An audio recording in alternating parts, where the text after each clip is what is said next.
anatakana apangiwe mapema ili asihangaike. Wengine paka sasa wana zaidi ya miaka 10 tangu wastaafu na hawajapata marupurupu yao. Ni jambo la aibu, na tunatakana kama bunge tuweze kusimama tusaidie watu wote ambao wamestaafu, hususan walimu, madaktari na walinda usalama. Asante sana Bwana Spika. The lady, yeah.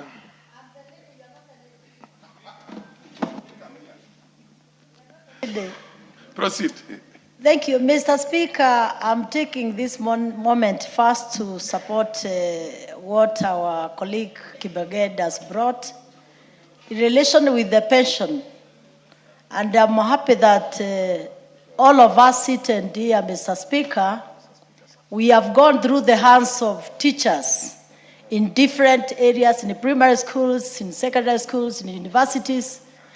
Therefore, Mr. Speaker, sir, as we sit today, we should actually support that our teachers, once they retire, they need their payment and in advance. And then, Mr. Speaker, sir, allow me to support what Mheshimiwa from Coast has raised. Okay. It's unfortunate that sometimes some teachers have suffered so much to make some of us to reach where we have reached.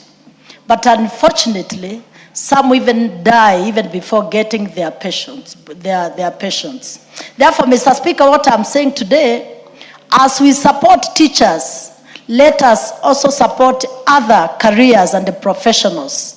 Once people serve this country, that when they retire, Mr. Speaker, let's actually take a responsibility to ensure that they are paid their money in advance. And Mr. Speaker, sir, it's really very painful when children grow seeing their parents serving this country in different capacities, in different professionals, but once they retire, we realize again they are suffering, just walking long distances, coming to the respective ministries, following their amount of money which we are supposed to pay.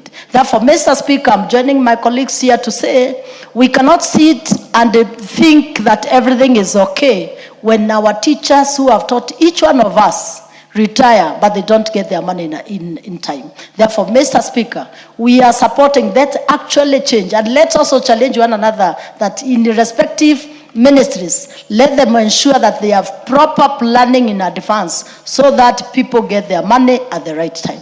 Thank you, Mr. Speaker. MP for Bondo. Thank you, Mr. Speaker. Mr. Speaker, it's really sad and very unfortunate that our civil servants, teachers included, every single time that they are earning, they are reminded of their age, they are reminded of the time that's remaining for them in service. This is a time, in my view, that the issues to do with the retirement benefits, including pensions, needs to be processed as we process their years. You see, if a teacher is reminded every month that no, you are now remaining with 2 years, you are now remaining with 3 months, why don't we go ahead on another different parallel arrangement where they also, we start processing their issues of retirement benefits?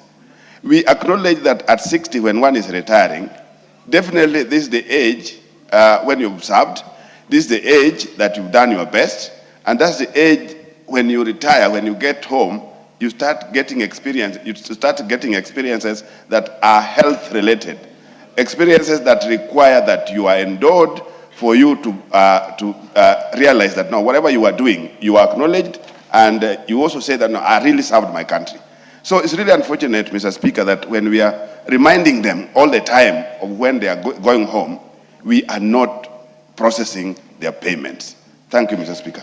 Honorable Dawood, are you weighing in on the same issue or something else? Okay, proceed. Thank you. Honorable Mutunga. Nashukuru Mheshimiwa Spika. Mheshimiwa Spika, nikiwa namuunga ndugu yangu mdogo Kibagendi.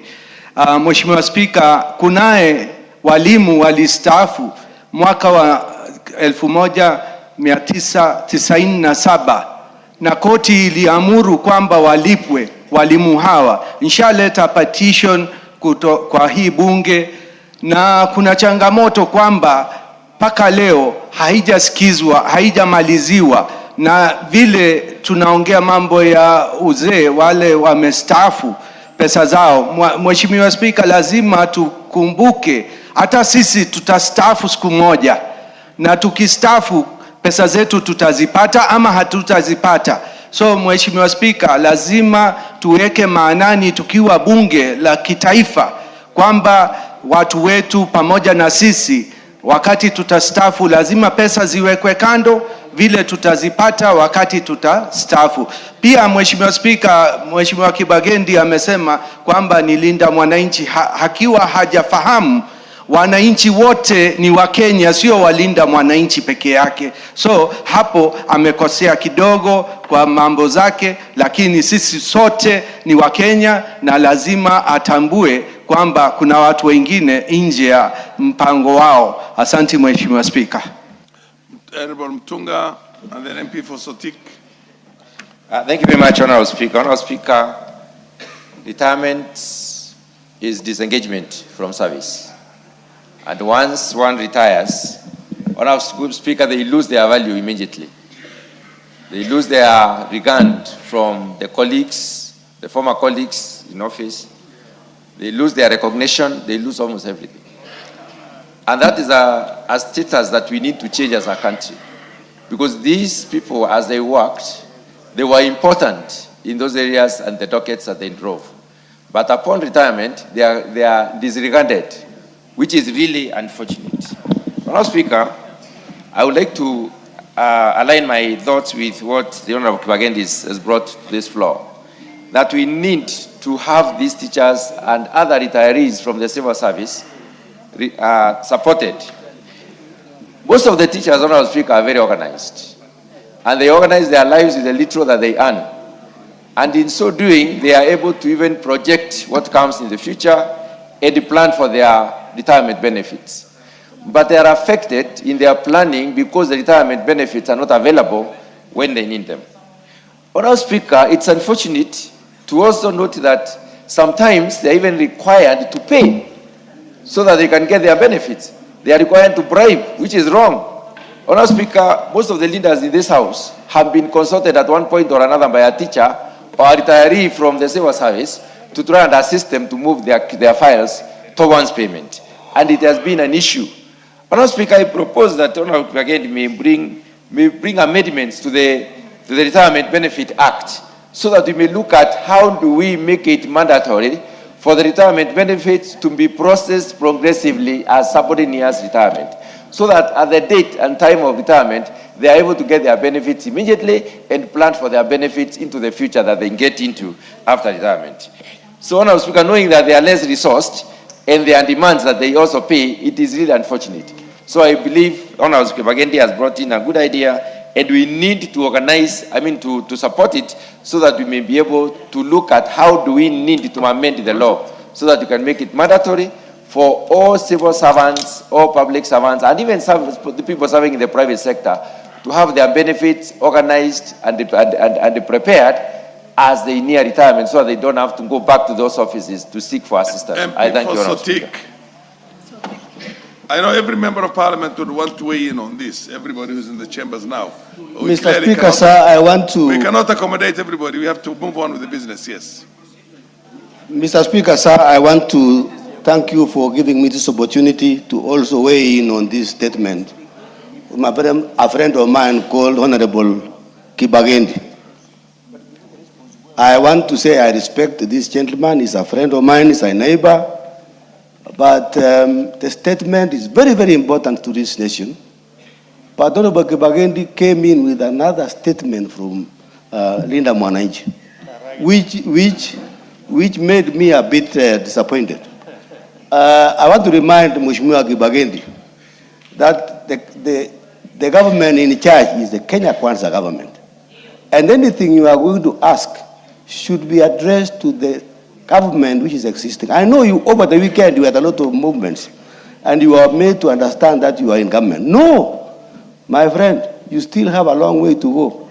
And I want to remind you that we are going to work hard to make sure that these teachers are paid. Mr. Speaker, I want to say Honorable Kibagendi has raised a very serious issue. Honorable Speaker, in my constituency, I have a lot of teachers. And in fact, I want to weigh in on what Honorable Dawood has said. The teachers who took a case to court and they were accepted, the court order was given, and nothing has been done. For how long, Mr. Speaker, are these teachers going to suffer? All of us has passed through the hands of teachers. They are the most respected people in our society. But now, when they are retiring, why should we subject them to serious problems? In fact, including even asking for bribes. Mr. Speaker, I would like to suggest that we go beyond a statement which my friend has raised.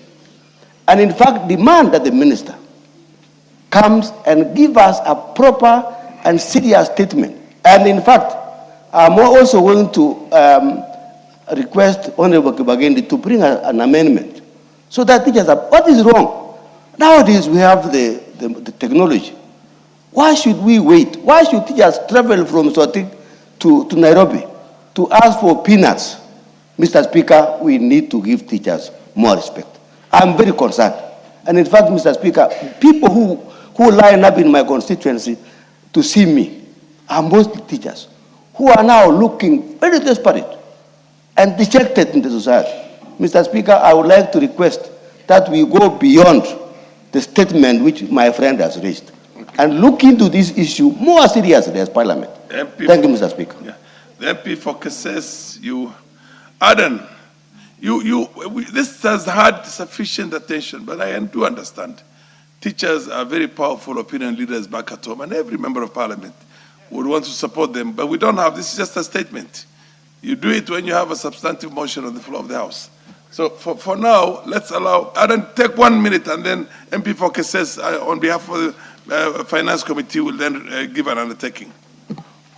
Thank you, Chair, for giving me this opportunity. I think this is a very, very weighty statement, and it's a problem that is crisscrossing the whole country.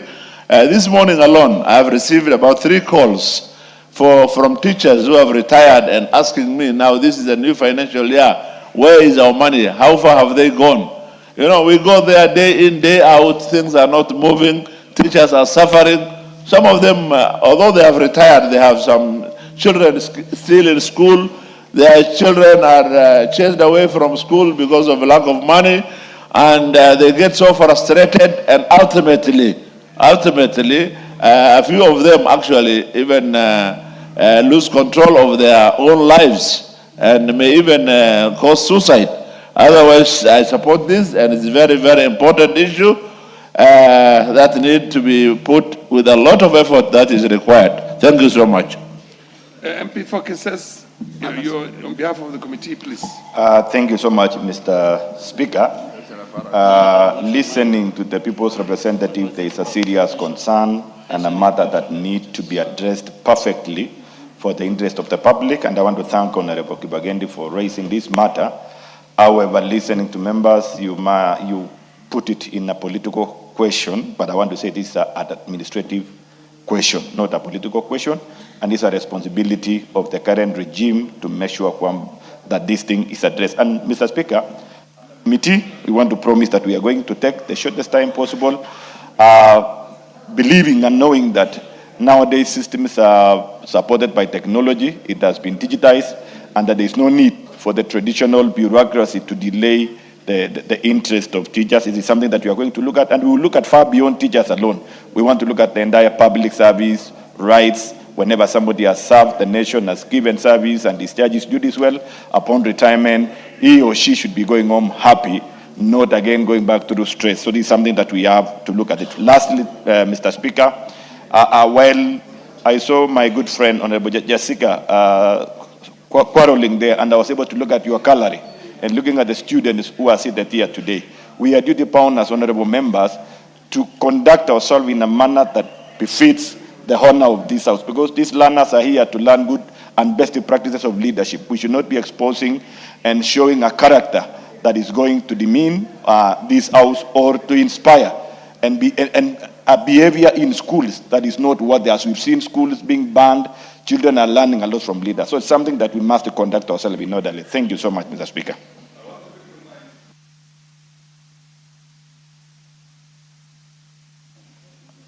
I want to recognize the presence today and the speakers gallery of students from Usenge High School in Bondo, Siaya. Thank you. Zika, you may be seated. Thank you. MP for Bondo, give very solid words of encouragement to these young learners. Thank you, Mr. Speaker. Mr. Speaker, let me join you in welcoming our learners and the students from across the country, from different schools that have visited Parliament today, and of particular Usenge High School that comes from Bondo.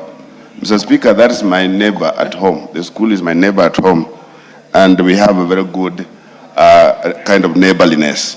Mr. Speaker, I want to mention two things principally. Number one is the whole issue of the advantage that the students or the learners that have visited this Parliament have over many others.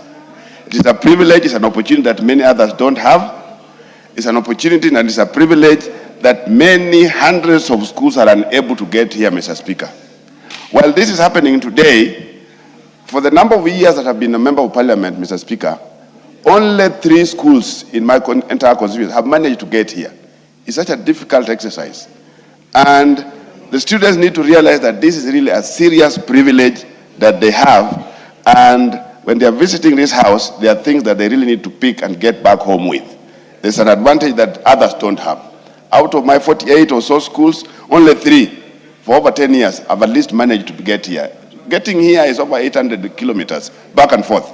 And having students on the road for days, sometimes it's not a very easy exercise. So please, get this, that is a privilege. Get this, that you have an opportunity that others don't have. Please utilize it thoroughly. The second thing, Mr. Speaker, that I want to mention is, for the learners, either you're in junior or in secondary or senior schools, this is a laboratory for some of your subjects. When you are in a physics lab back in your school, and when there's a chemistry lab back in your school, for those of you who are doing history and government, this is your lab. This is a laboratory for you. For those of you who are doing humanities pathways, this is a laboratory for you.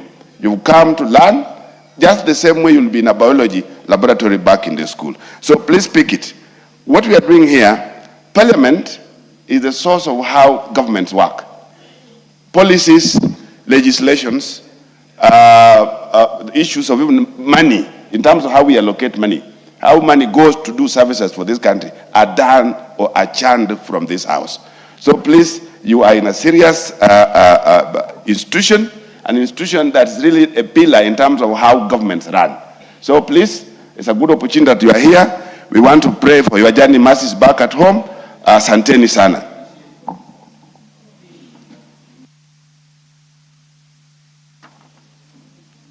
We also have in the speakers gallery students from Moi Siongiri Girls Secondary School.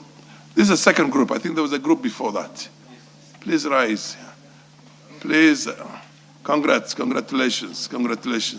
I thought I would hear a lot of stomping in the house here to support these young learners.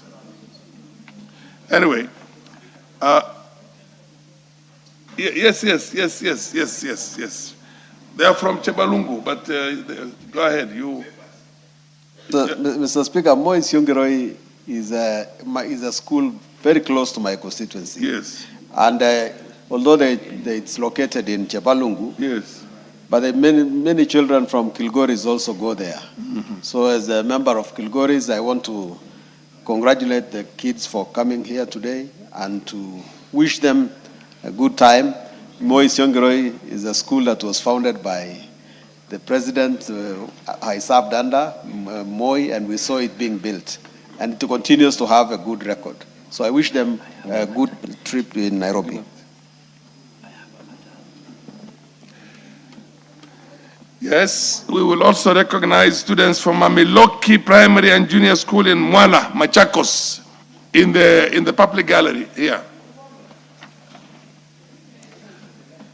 The honorable members at the back there from Ukambani, the students coming from your region here, and we want a dignified member of parliament to give them words of encouragement. Thank you. These are students from Mamiloki Primary and Junior School in Mwala, Machakos. Thank you very much, Mr. Speaker, for giving this opportunity to welcome the students and the pupils from Mwala in Machakos County. On behalf of the Member of Parliament, Honorable Vincent Kawaya, I want to welcome you to this Parliament so that you can watch the debates and be able to learn more so that in the future you can aspire to be a Member of Parliament. So you are most welcome. And also all the other students who are in the premises of Parliament, I also welcome you. Feel that you are wanted here and you need to be here.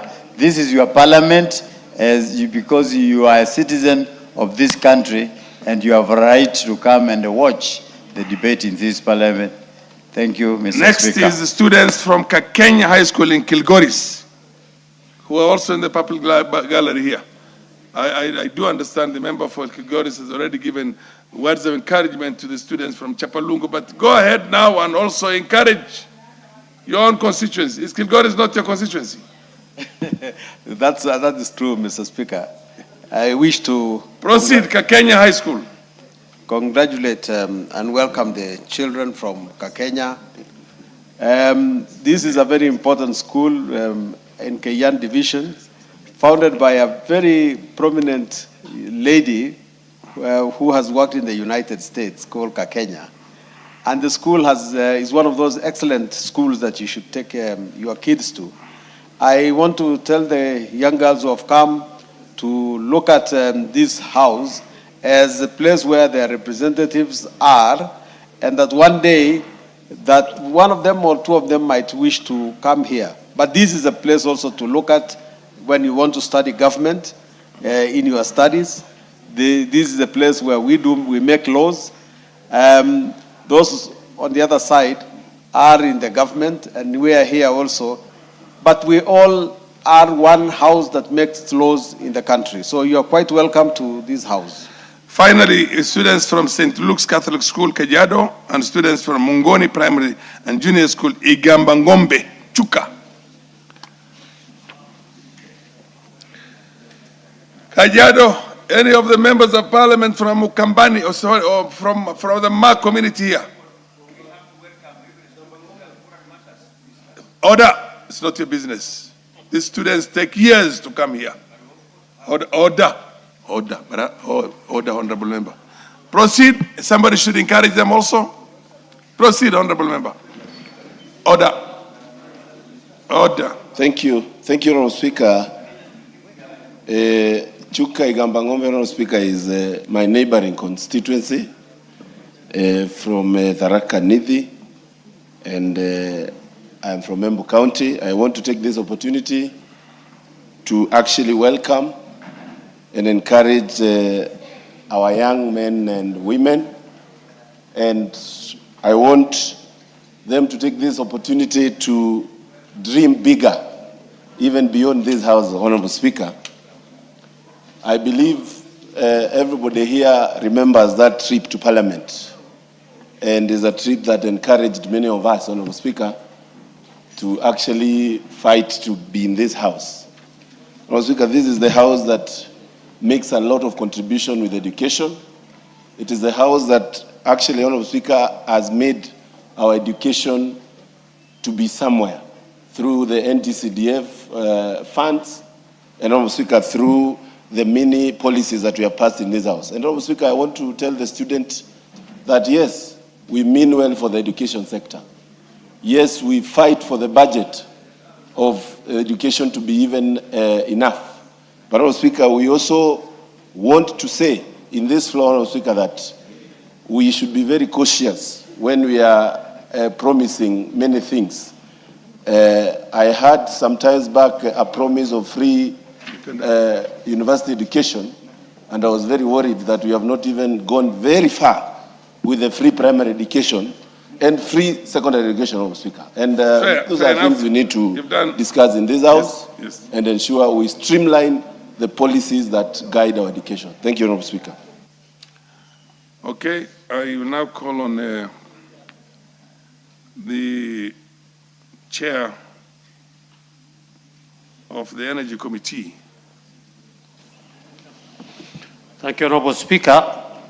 To respond to the statement that was sought by the Honorable Joseph Tony, MP for Kurisei South. Thank you, Honorable Speaker. Honorable Speaker, following the letter dated 2nd July 2026, under reference NADDC Energy 2026. Is he in the House, the MP? Yes. Where is he? Tonui, well, proceed here. Okay. Thank you, Honorable Speaker. The National Assembly Departmental Committee on Energy requested the Cabinet Secretary in the Ministry of Energy and Petroleum to make submissions regarding prolonged delay in repair and replacement of faulty electricity transformers in Kuresoi South constituency, as requested by Honorable Joseph Tanui, Member of Parliament for Kuresoi South constituency, Honorable Chair.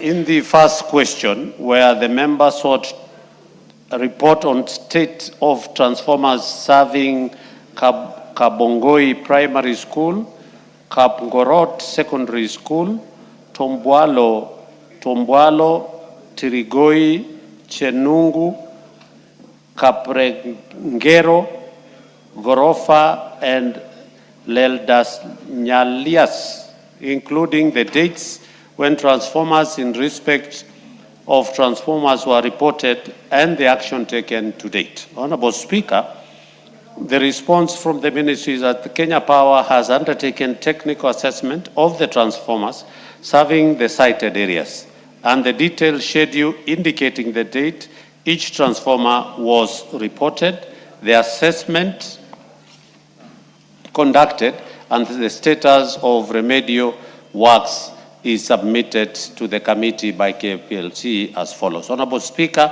we have a schedule that has 10, we start, the first one is Tirogoi Primary School. The fault was reported on the 5th February 2026. The faulty transformer was replaced on the 15th March 2026, restoring electricity supply. 2, we have Gorofa Secondary School, reported on the 6th of February 2026 and replaced on the 14th February 2026. 3, Tambwago Primary School, it was reported in 2020, Honorable Speaker. The 20 kVA stroke 33 kV transformer confirmed faulty and to be replaced by July 2026. Honorable Speaker, the list goes on. And the last one is Kaplengero. Investigation established that the associated medium voltage line was not formally handed over to KPLC by the by REREC. Honorable Speaker, the line also have several technical defects, including vandalized earthing. Kenya Power has initiated engagement with REREC to undertake a joint technical inspection and facilitate corrective actions prior to the commissioning of the transformer. Question number 2, the Member of Parliament sought the factors that have contributed to the prolonged delay in repairing or replacing faulty transformers, particularly those that have remained non-functional for more than 2 years. Honorable Speaker, the Cabinet Secretary indicated that delay in repairing or replacing some faulty transformers has been occasioned by a combination of technical, operational, and administrative factors, including, and not limited to, 1, the need to undertake comprehensive technical investigation to establish the root cause of transformer failure before replacement. 2, stock supply challenges for the 25 kVA stroke 33 kV transformers in the last financial year. 3, the requirement to complete prerequisite work such as metering installation, network configuration, and correction of defects before new transformers can be energized safely. And 3, infrastructure ownership and asset handover challenges projects implemented by REREC, particularly where electricity network have not been formally transferred to KPLC for operational and maintenance. And lastly, Honorable Speaker, vandalism of electricity infrastructure and repeated damage to network asset, which increases restoration cost and prolongs repair timelines. Honorable Speaker, the Kenya Power continually reviews these challenges and prioritizes interventions to minimize restoration timelines while ensuring the safety, quality, and sustainability of electricity supply. 3, the member also wanted to get a response on the measures put in place by the ministry and relevant agency to restore electricity supply to the affected areas and the timelines for the repair or replacement of the faulty transformers. Honorable Speaker, the Ministry of Energy, in collaboration with KPLC and other relevant stakeholders, have instituted measures to restore electricity supply to the affected areas, including 1, replacement of faulty transformers serving Tirigoi Primary School, 2, replacement of the remaining faulty transformers by 30th July 2026, that is by the end of this month, restoration of outstanding electricity issue, including metering, installation, network defects, and third-party infrastructure handover requirement to facilitate safe energization. Honorable Speaker, the 4th question was the long-term measures being implemented to improve maintenance, reduce response time for transformer failures, and ensure reliable electricity supply to customers in Kuresoi South constituency and other affected areas across the country. Honorable Speaker, the Kenya Power has implemented several long-term initiatives aimed at improving network reliability, reduce transformer faults, and reducing restoration times in the event of transformer failure that include 1, strengthening the preventive and conditional-based maintenance program to detect any and rectify emerging defects before equipment failure. 2, increase investments in replacement of aging transformers. 3, maintaining strategic stocks of transformers and critical materials to enhance emergency response capability. And 4, Honorable Speaker, strengthen collaboration with the county government, security agencies, and local communities, combat vandalism, protect electricity infrastructure, and safeguard power line waylifts. And lastly, Honorable Speaker, continuous investment in technical capacity, operational efficiency, and modern maintenance practices to improve service delivery and ensure sustainable electricity supply across the country. These measures form part of the Kenya Power ongoing commitment to providing safe, reliable, and quality electricity services to all customers while supporting the country's social and economic development, Honorable Speaker. That is the response. And although, Speaker, just one is that recently, because of the recent enacted law on the National Infrastructure Fund, Honorable Speaker, KPLC has since, under the all the government-owned investments that are supposed to move, they have already been moved to under the National Infrastructure Fund, Honorable Speaker. And that, I hope, will speed up the processes of what is happening now. Thank you, Honorable Speaker.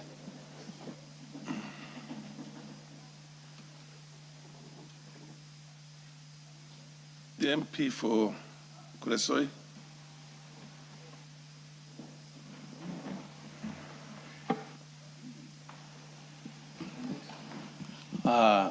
Thank you, Honorable Chair. I want to say that I want to say that I'm satisfied with the report, Honorable Speaker.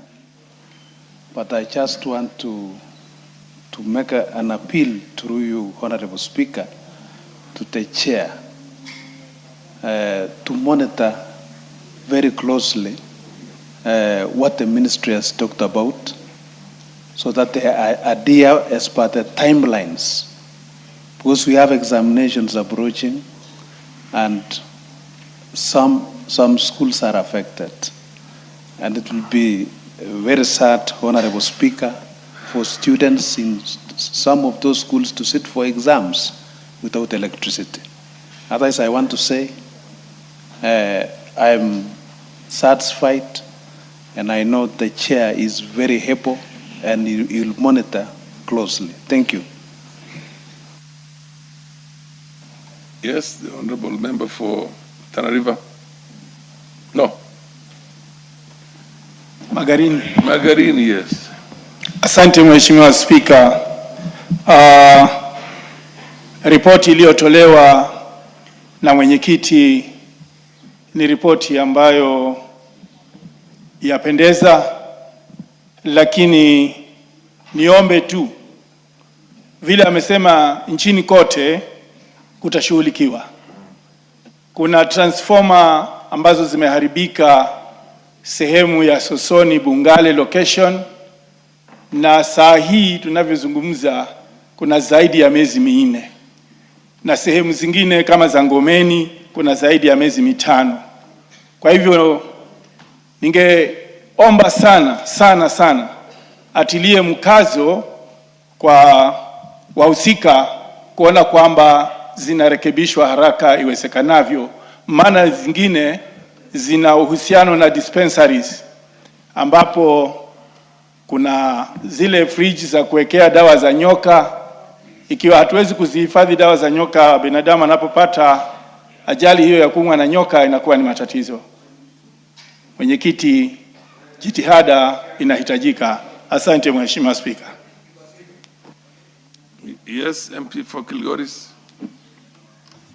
Mr. Speaker, the Honorable Chairman has given an answer and seems to have restricted himself to Kuresoi. You'll remember, Mr. Speaker, if you are in the House, that when the member for Kuresoi raised this issue and it became the property of the House, there was a huge debate about it. And actually, we asked the chairman to produce an answer that was going to be an all-encompassing, because, Mr. Speaker, this is a huge problem. There are many transformers everywhere, especially when it is talking about Kilgoris, that are not functioning. And there seems to be no plan at all to restore those transformers. We had asked this, and the Speaker had said that the minister himself would come to the House to actually address this comprehensively. Because of the eminence of the chairman, could he make sure that the minister comes here and we address more than Kuresoi? Because we have questions in our constituencies which we cannot deal with up to now. It is a very serious issue.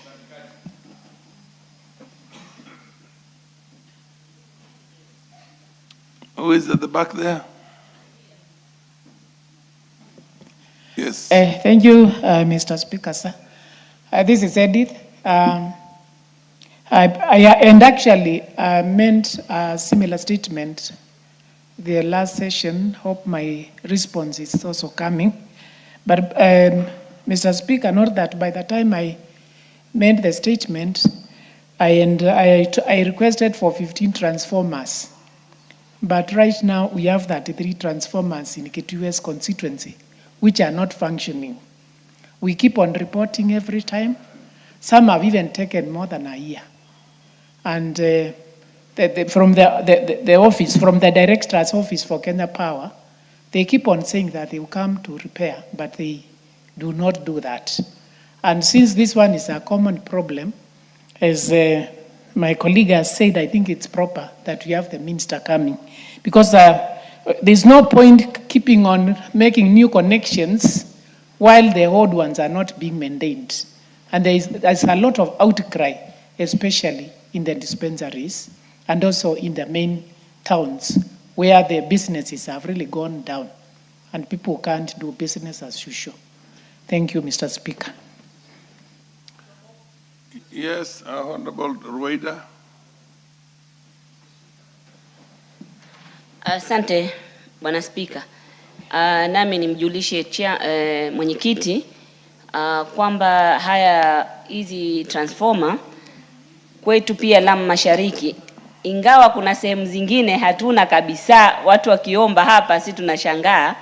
Kuna wodi mzima ya Basuba haina kabisa, lakini naomba ile mipangilio ya kuharakisha kupelekwa stima upande wa Basuba ifanywe bidii. Lakini hii transformer Shanga, kijiji cha Shanga kilikuwa transformer yake imeharibika na ikatolewa ya upande wa shule ikapelekwa huko kushikilia ilipokuwa shule zimefungwa. Sasa hii shule zimefunguliwa, ile area ya kwenda skuli ya Shanga Primary imekuwa sasa transformer yao hawana. Kwa hivyo naomba tafadhali chama niyo mipangilio ya transformer hakikisha na kule kwetu tumepata. Pia niliuliza hapa swali kabla chama nashikilie, mwenyekiti ashikilie. Mwenyekiti mwenzako, nilikuwa hapa ni maswali siku zote kuhusu generator. Tafadhali mwenyekiti, kutoka bunge lililopita tumekuwa tukiulizia ile line ya kutoka pale port kwenda kule Faza. Hii magenerator siku zote ni kesi za generator. Siku zote kule kwangu ni kesi generator especially wakati wa jua kali zinaharibika.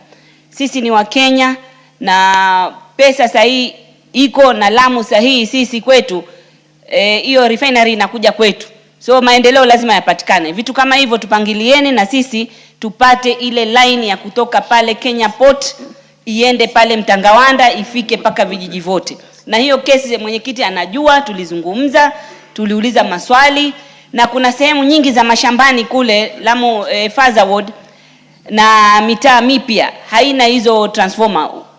Hiyo ripoti yote imeandikwa, iko Kenya Power, lakini hatujasaidika. Mwenyekiti Speaker, na kuomba huyu mwenyekiti huyu asiwe kama ule mwingine, ikawa eneo bunge moja likapata milioni 450 na Lamu Mashariki ikapata milioni 4 peke yake. Na muomba huyu, najua ni muungwana sana. Kwa hivyo tafadhali hakikisha na hizi sehemu zingine nazo zimepata stima. Asante. MP for Kachiliba.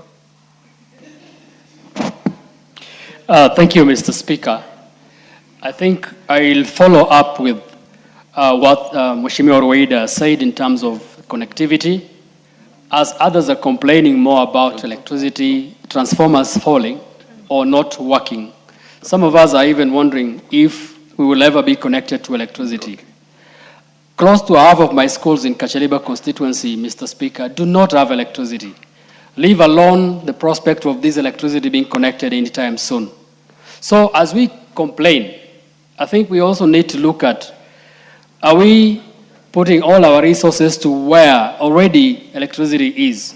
But that does not water down what others are saying, because even in the same constituency, Kachaliba constituency, the very few schools that got electricity, their transformers are all falling down and they are being taken, they are recalled.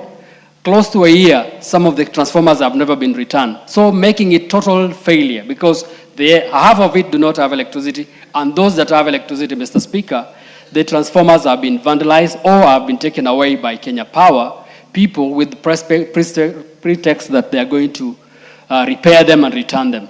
I will suggest, Mr. Speaker, because we will always continue complaining about this, hoping that the minister will come and give us a prospective answer or an answer that will satisfy our people. The only thing that will satisfy our people, Mr. Speaker, is when we see electricity being connected back again, not questions, not answers. So I will ask the chair, who is my good friend, to follow up with the ministry to ensure that the schools, and especially the few schools that don't have electricity in areas like mine, that do not have electricity at all anyway, those schools are considered and an affirmative action is taken, so that when we do exams, we are not disadvantaged, Mr. Speaker. That we should also do exams like any other candidates across this country who have electricity. We do not want to continue operating on the 1980s, 1990s TARs and Optimuses. Mr. Speaker, thank you so much. I know the chair here will follow it up, and especially for us who do not have electricity, and continually, Speaker, to continue considering areas that have not at all been connected. Thank you, Mr. Speaker.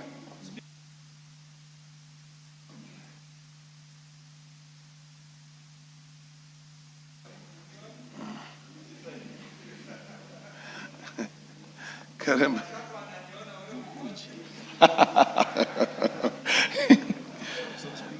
Honorable Speaker, as we agree with the report by the Chair Energy Committee, Honorable Speaker, the issue of electricity connectivity in this country of late has become a very controversial issue. Honorable Speaker, I come from Embu County, and during Olkalao elections, there was a rumor that transformers are coming from one side of Mbeere North being taken to Olkalao for campaigns. Honorable Speaker, I also met the chair there campaigning for the UDA candidate. And Honorable Speaker, I want to actually caution the chair not to fall into the trap of using electricity as a campaign tool when there is a need. There is a very serious need to map the country, know where electricity is not well connected, know where transformers have become obsolete, and Honorable Speaker, act with speed, put in budget, look for partners, so that, Honorable Speaker, every part of this country should be connected to electricity. We are in the 21st century, Honorable Speaker. We should not be having problems of electricity connectivity in this nation, Honorable Speaker. And as we speak about maintenance, I also want to tell the chair that he should be very keen to ensure you don't, Honorable Speaker, risk the lives of Kenya Power employees. I found in my constituency, Honorable Speaker, some people removing the transformers at night for maintenance, and they were almost lynched. And Honorable Speaker, I wondered what kind of operation could Kenya Power be doing with transformers being removed at night. It is important as we look at how we are going to maintain electricity transformers. Yes, what's your point of order, MP for kisses? Sasa wewe. Mheshimiwa, you can sit down. Mheshimiwa, listening to my good friend Honorable Mugunji, and I love his debate, but is it in order for him to mislead the country, knowing that the company Kenya Power operates 24 hours, in fact, including having an emergency office that they can undertake an emergency responsibility or calls for that purpose to be treated like there should not be undertaking their duties at night? It is something that he should be, if he doesn't know, then be informed that that department or that company operates 24 hours. What's your point of order? You are informing me and I have not requested for your information. Honorable Speaker. You have not raised a matter that essentially is a point of order. The information you're raising, and in any case, he said, why would they be removing a transformer at night which is functioning? Yes. Isn't that what you said? Yes, that's what I said, Honorable Speaker. And I was giving actually a case of in my constituency that has happened. And as I conclude, Honorable Speaker. And the issue here is, which if I may get you right, is that there are functioning, what do you call, transformers that are being moved from place to place. Exactly, Honorable Speaker. Okay. And I need a clarification from the chair. I saw him campaigning very seriously with 1.2 million in Olkalao and promising people electricity. And Honorable Speaker, I would wonder whether he will still continue and complete those projects now that they lost the election. Thank you, Honorable Speaker.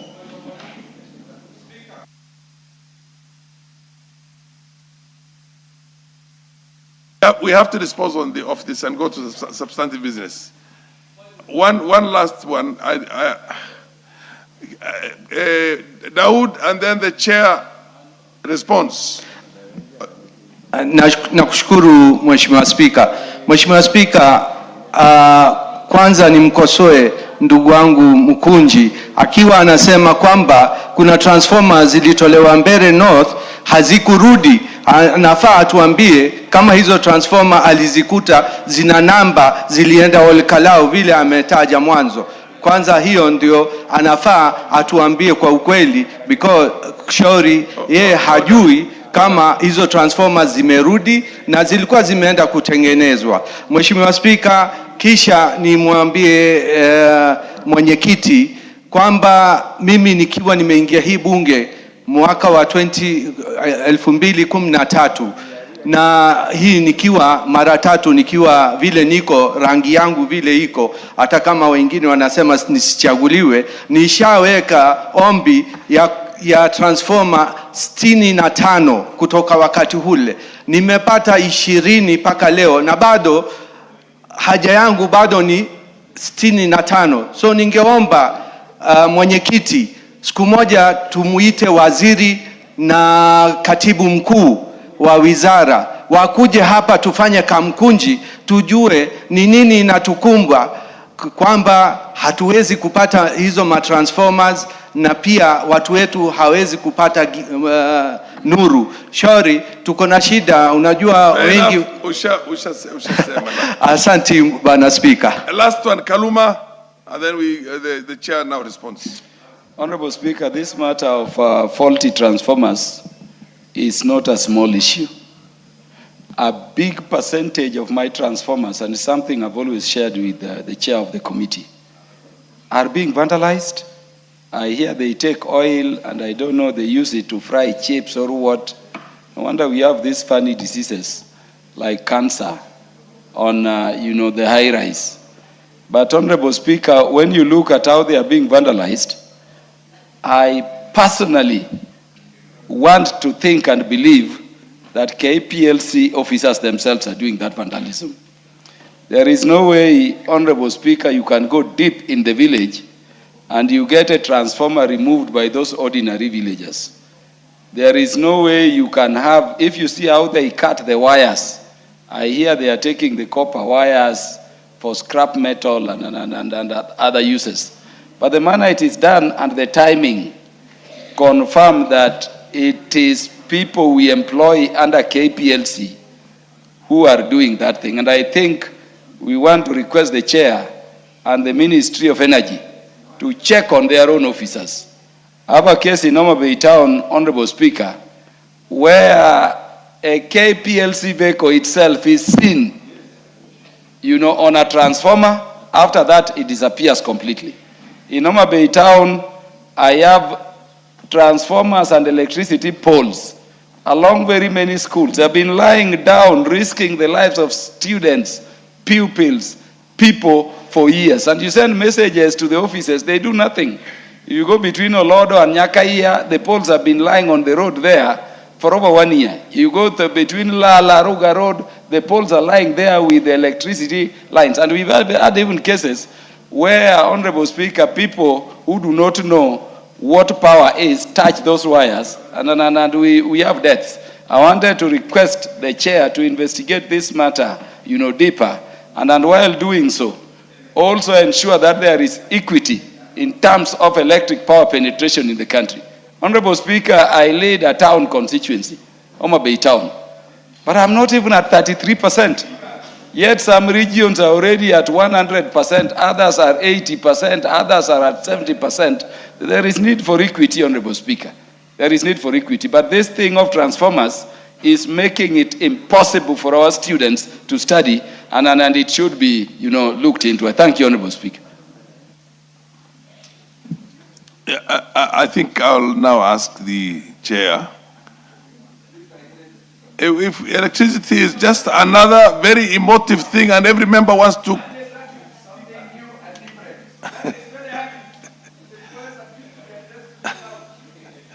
Mutunga, and you, one minute. Order. Thank you, Honorable Speaker. Honorable Speaker, Maybe it's about time that the government, the nation here, licenses a number of electricity companies instead of just being shackled only with KPLC. Thank you, Honorable Speaker. That happens in all the developing countries and developed countries. There has to be a competition in the energy sector. When you don't have a competition in the energy sector and you have to go to the same institution that you feel is not doing enough, then there's a problem. Anyway, continue. As a member of parliament for the DAP, I have the same frustrations that you have. Thank you very much, Honorable Speaker. Honorable Speaker, I look at electricity connection as a business because you connect people and they keep paying. Why we do not have connection going on faster than it is, I wonder. Yes, indeed, there is a cost of connection, but it is a progression of business, Honorable Speaker. Transfer of transformers, Honorable Speaker, from one locality to another should be curtailed completely. Because once a transformer lands in a locality, the community identifies with the transformer because power is transformer. Power connection is transformer. The community identifies with that transformer. Honorable Speaker, there are transformers that are serving very few people. I have 162 in my constituency that are serving almost nobody. Some are serving one person, others are serving two, others three. Those are under-serving. And all the projects that come for maximization avoid those transformers. The others which are located within 200 meters, less than 600 meters, Honorable Speaker, or 1 kilometer, 1.2 kilometers, there should be 1.2 kilometers between two transformers. That curtails connectivity. People from, the Kenya Power and Lighting Company should do a thorough analysis, assessment of what is happening on the ground, even before they bring in your connections, Honorable Speaker. Yes, Thank you. the MP4. Proceed. Thank you, Speaker, for giving me this opportunity at least to address this issue about what's happening with electricity connections in our areas. Speaker, I come from Central Imenti, and that place of Central Imenti, you can't imagine that is so much sandwiched between the very giant constituencies which have been having excessive electricity from time immemorial. Mine is connected at least 48% up to now. There are two divisions which have no electricity at all. Speaker, the most interesting thing is when I hear people addressing about transformers. Transformers in our place are vandalized now and then. And if we pursue, or like the other day when we caught up with the person who was vandalizing, we found that he was an employee of KPLC. So one wonders why they place them during the day and in the evening they come for them. When I hear that transformers were taken from Bere to Orkarao and then taken back or something like that, it's surprising because they are not transformers which are so much excessive in a way that they can be taken from one place to the other. It's just a propaganda. The point is that transformers are not available, and if they are available, no posts. If posts are available, no wires, no materials. So it's so much interesting. Can the government invest on this one? Because when it comes to electricity, it's life and death. Speaker, can the government look at this issue seriously? Because everyone wants connectivity, and rights is a right, whereby it's provided in the Constitution that the government should provide basic necessities of life. Fair enough. You've made your point. The one last one for the honorable member for Mandera East, just to have equity also on this. Thank you, Honorable Speaker. I come from one of the most affected constituencies in the country, where over 6 months my constituency was in darkness. Unfortunately, KPLC, I doubt whether they have the capacity to handle this in the country. To replace just a transformer takes over months. Right now, we were in darkness just because of replacing generators. And again, in the last few days, there was a problem of fuel shortage. Fuel shortage, just because of fuel shortage, poor planning, the town was in darkness. And that is the headquarters of Mandera County. This is a problem. And I think we need to recommend as a house to make sure we have several other companies to be given licenses so that they can compete with KPLC. The other problem, Mr. Speaker, is that the companies that were given COSAP, the COSAP that were given recently, the ones that were given to REREC is already done. But those that were given to KPLC is yet to be, most of them is yet to be started. It's unfortunate. And I think we need to make sure that several other companies are licensed so that KPLC can see at least there is a competition in that field. Thank you very much. Chair. Thank you, Honorable Speaker. And I want to appreciate the sentiments of all members who have contributed towards this. On a question that was asked by the Member of Parliament for Kuresoi South regarding transformers in the country. Honorable Speaker, I do appreciate the concern that is being raised by members. And as Honorable Mutunga has just indicated, Honorable Speaker, it is true. In this country, I think as a committee, we have put our foot on the ground and we have insisted on matters to do with equity, where other areas are electrified. We have put some more resources towards, a case in point, Honorable Speaker, is the last supplementary budget, where we gave the northeastern part of this country a staggering 1.2 billion shillings to be able to go towards the off-grid issues that affect that region.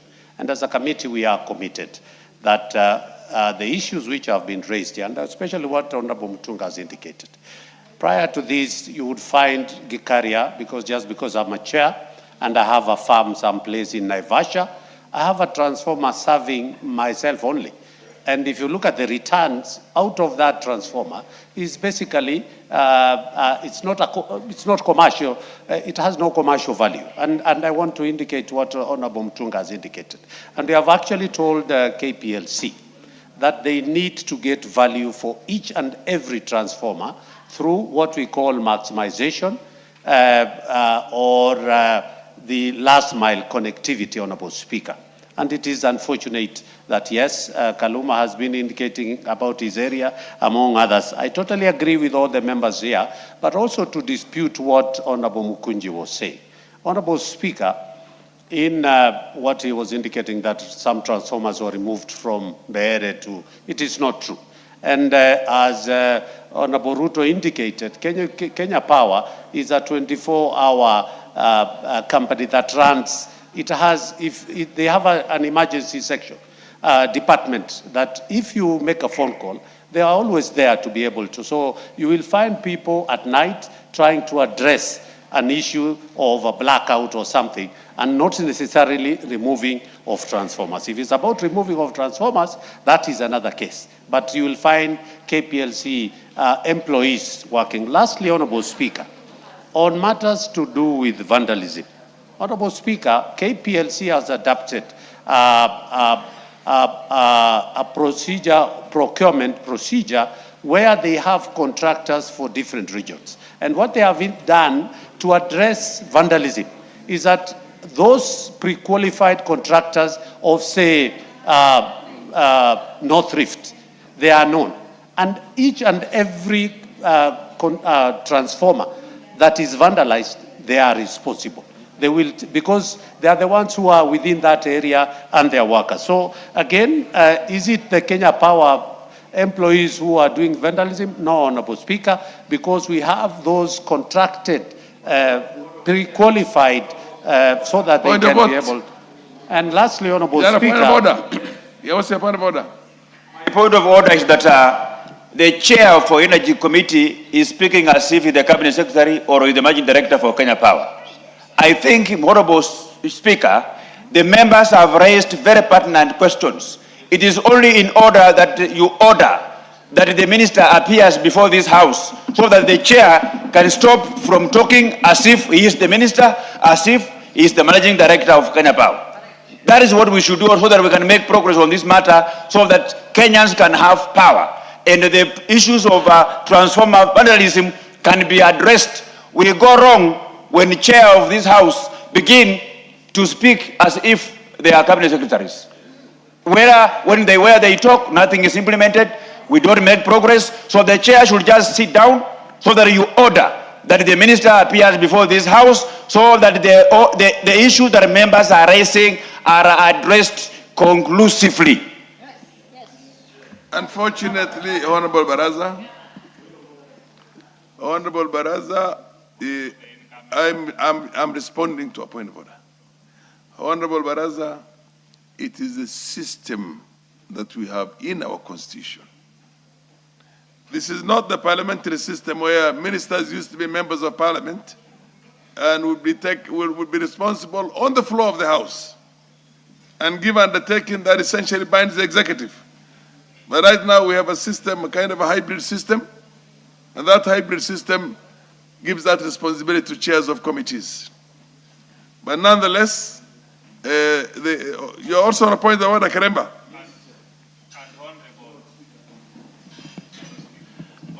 Honorable Speaker, I agree with your guidance. Order, yes. I fully agree with your guidance, but Honorable Speaker, I would also like to caution the chair, without providing proof and evidence, he cannot dismiss members' sentiments. I think the best response from the chair would have been that we are going to investigate, especially on matters to do with Kenya Power employees taking transformers at night that are working. Honorable Speaker, thank you. What's your point of order, Honorable Bukose? Honorable Speaker, you know my friend, the Honorable Didmus Barasa, who is also the incoming governor for Bungoma. Although my sister's son, the Honorable Major Waluke, does not agree, he's also the vice chair of the transport section. So he understands the response that is being given by the chair. Thank you, Honorable Speaker.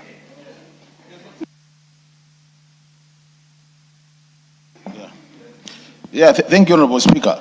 Honorable Speaker, I think what Honorable Barasa is saying is this.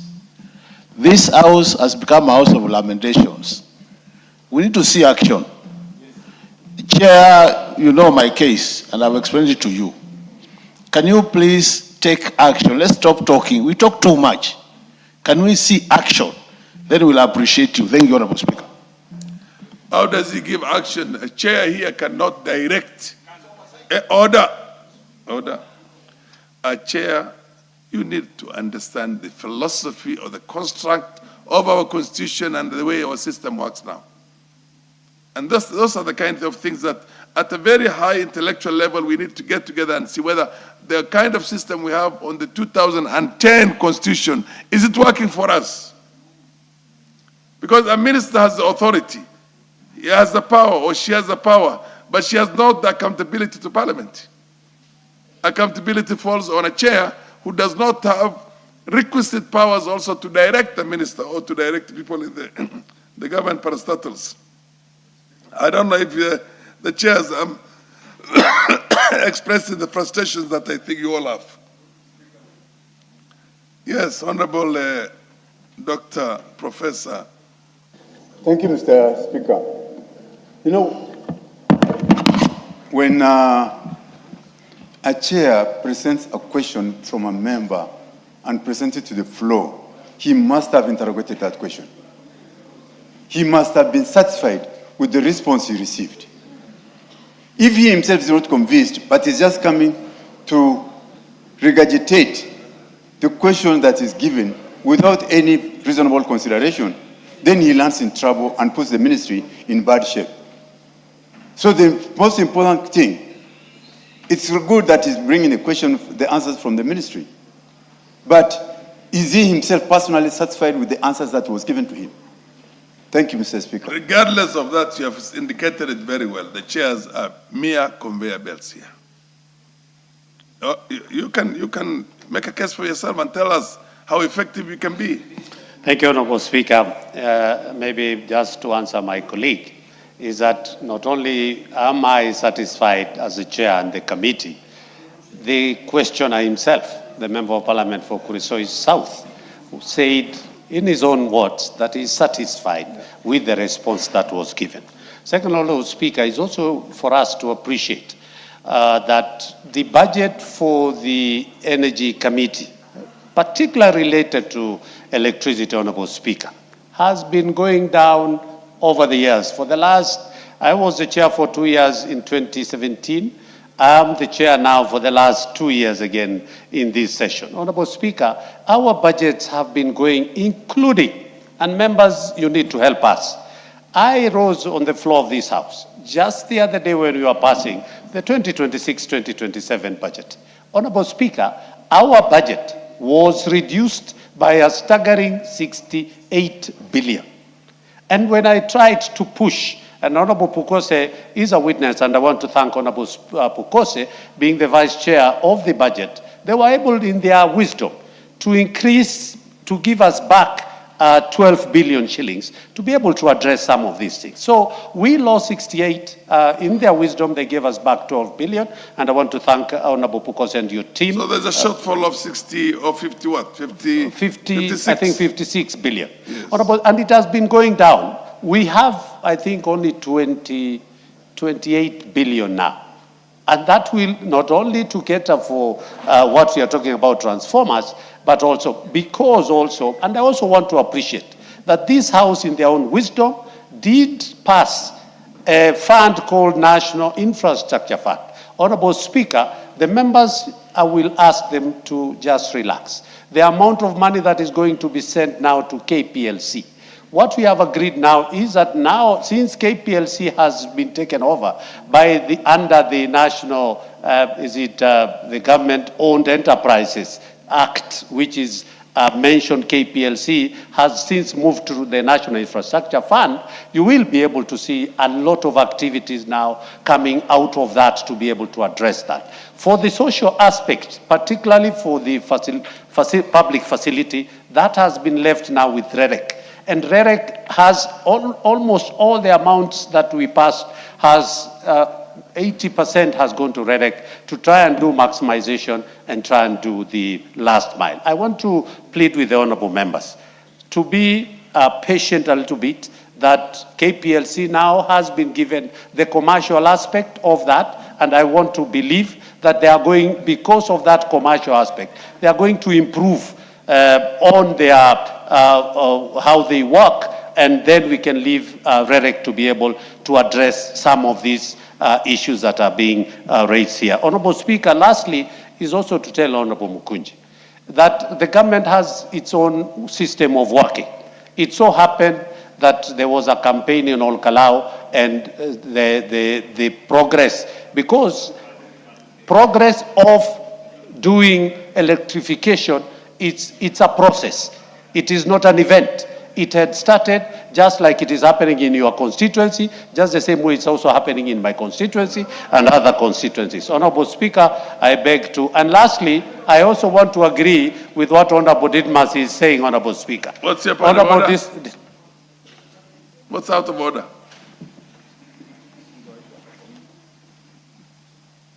What's out of order, Honorable Kimilu? Thank you, Mr. Speaker. Mr. Speaker, is the honorable member in order to keep on explaining us when there is a by-election somewhere is when there is a progress of our work, and Kenyans are here crying for electricity. We are being mismanagement of resources because you don't do projects at the time there is an election. You need to do development all the time, not when there is an election, Mr. Speaker, by election, Mr. Speaker. I don't see what was out of order, but proceed. Kate, I was, before I respond, I was saying what Honorable Didmas, I totally agree. Karemba, I think you've had enough time to interrogate this thing. Allow the chair to continue and conclude. Thank you, Honorable Speaker. I was saying what Didmas was saying. Honorable Speaker, it is important, as Didmas has said, and maybe you can give directive that the Cabinet Secretary, one should appear here so that he can be able to. And lastly, Honorable Speaker, just the very last comment that was given by my colleague. Honorable Speaker, the Member of Parliament should know, in this administration, we have moved from 8 million connections to a staggering 14.8, that is 14,800,000 new connect, with a new connection of almost 6,800. Of only just 2 years, with so many problems that also they have been bringing. And lastly, and they should know, they are the ones who are objecting to the National Infrastructure Fund, a fund that is going to transform this. When we tell them we are moving from third world to a first world, actually, Honorable Speaker, given another opportunity, the President will be able to deliver this country to a first world if he's given a second term, Honorable Speaker. Enough. Thank you. Next order. I don't know why schools have chosen today to be the day to. Yes. Hang on. Yeah, next order. Order number 8. the Treaty Making and Ratification Amendment Bill, National Assembly Bill number 5 of 2024, first reading. A bill for an act of parliament to amend the Treaty Making and Ratification Act. Order number 8, the Constitution of Kenya Amendment number 2 Bill, National Assembly Bill number 29 of 2025, first reading. A bill for an act of parliament to amend the Constitution of Kenya. Order number 10, the National Transport and Safety Authority Amendment Bill, National Assembly Bill number 36 of 2023, second reading.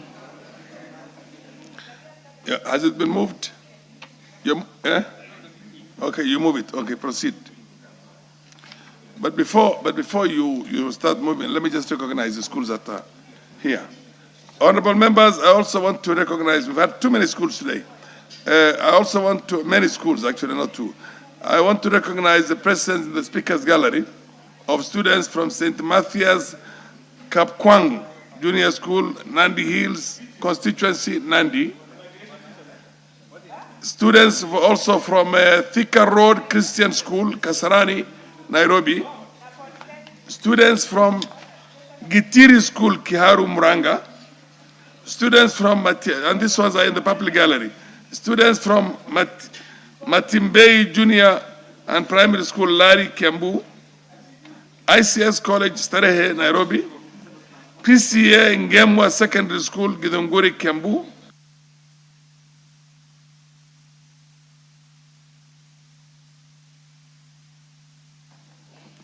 And finally, in Duluni C School, Mwala, Machakos. These are 7 schools.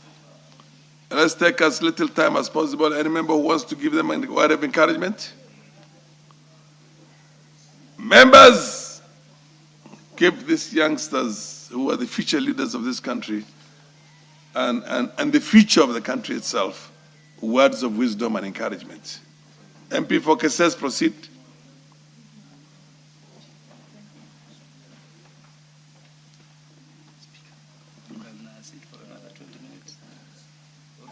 Well, thank you so much, Mr. Speaker, for giving me this opportunity to welcome our students, our learners from the entire Republic of Kenya who have found an opportunity to visit the National Assembly of Kenya so that they can witness the house where the bills, where the laws are made, where the policies are prosecuted for the purpose of proper governance of our country.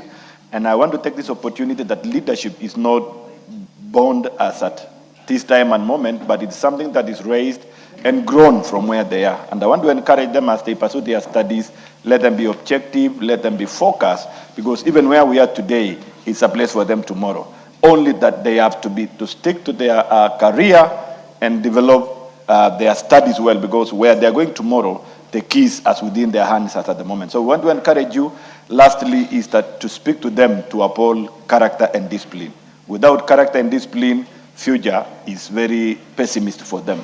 We witness of late banning of schools and unrest, and we want to encourage them that that is not the route to go. The best route to go is to uphold discipline, order, and pursue what you are undertaking and why you are there. Take that time and maximize that time. The future is good, the future is better for all of you as long as you take it right. Thank you so much. And on behalf of the female members of parliament and the female student or the female students, Honorable Umul Khair. Yes, you want to give words of encouragement? No, just 1 second word of encouragement and you'll go ahead. You'll go ahead. You have the floor. Just relax. Umul Khair, can you encourage the students who are up there? Students who have come to visit Parliament. Thank you. Thank you. In the public and the Speaker's Gallery. Thank you, Speaker. I want to take this opportunity to welcome the students on behalf of the House and the honorable members. And I want to encourage you to continue keeping up the effort, and we are very proud of you. And we might be the leaders of today, but you are the future leaders that we need in this House. And just to mention that I was also sitting in that same gallery some 4 years ago during the budget reading session without thinking that I would one day serve in this house. So this might be you in future. Karibuni sana and congratulations. Baraza, proceed and move your motion. Thank you very much, Honorable Speaker.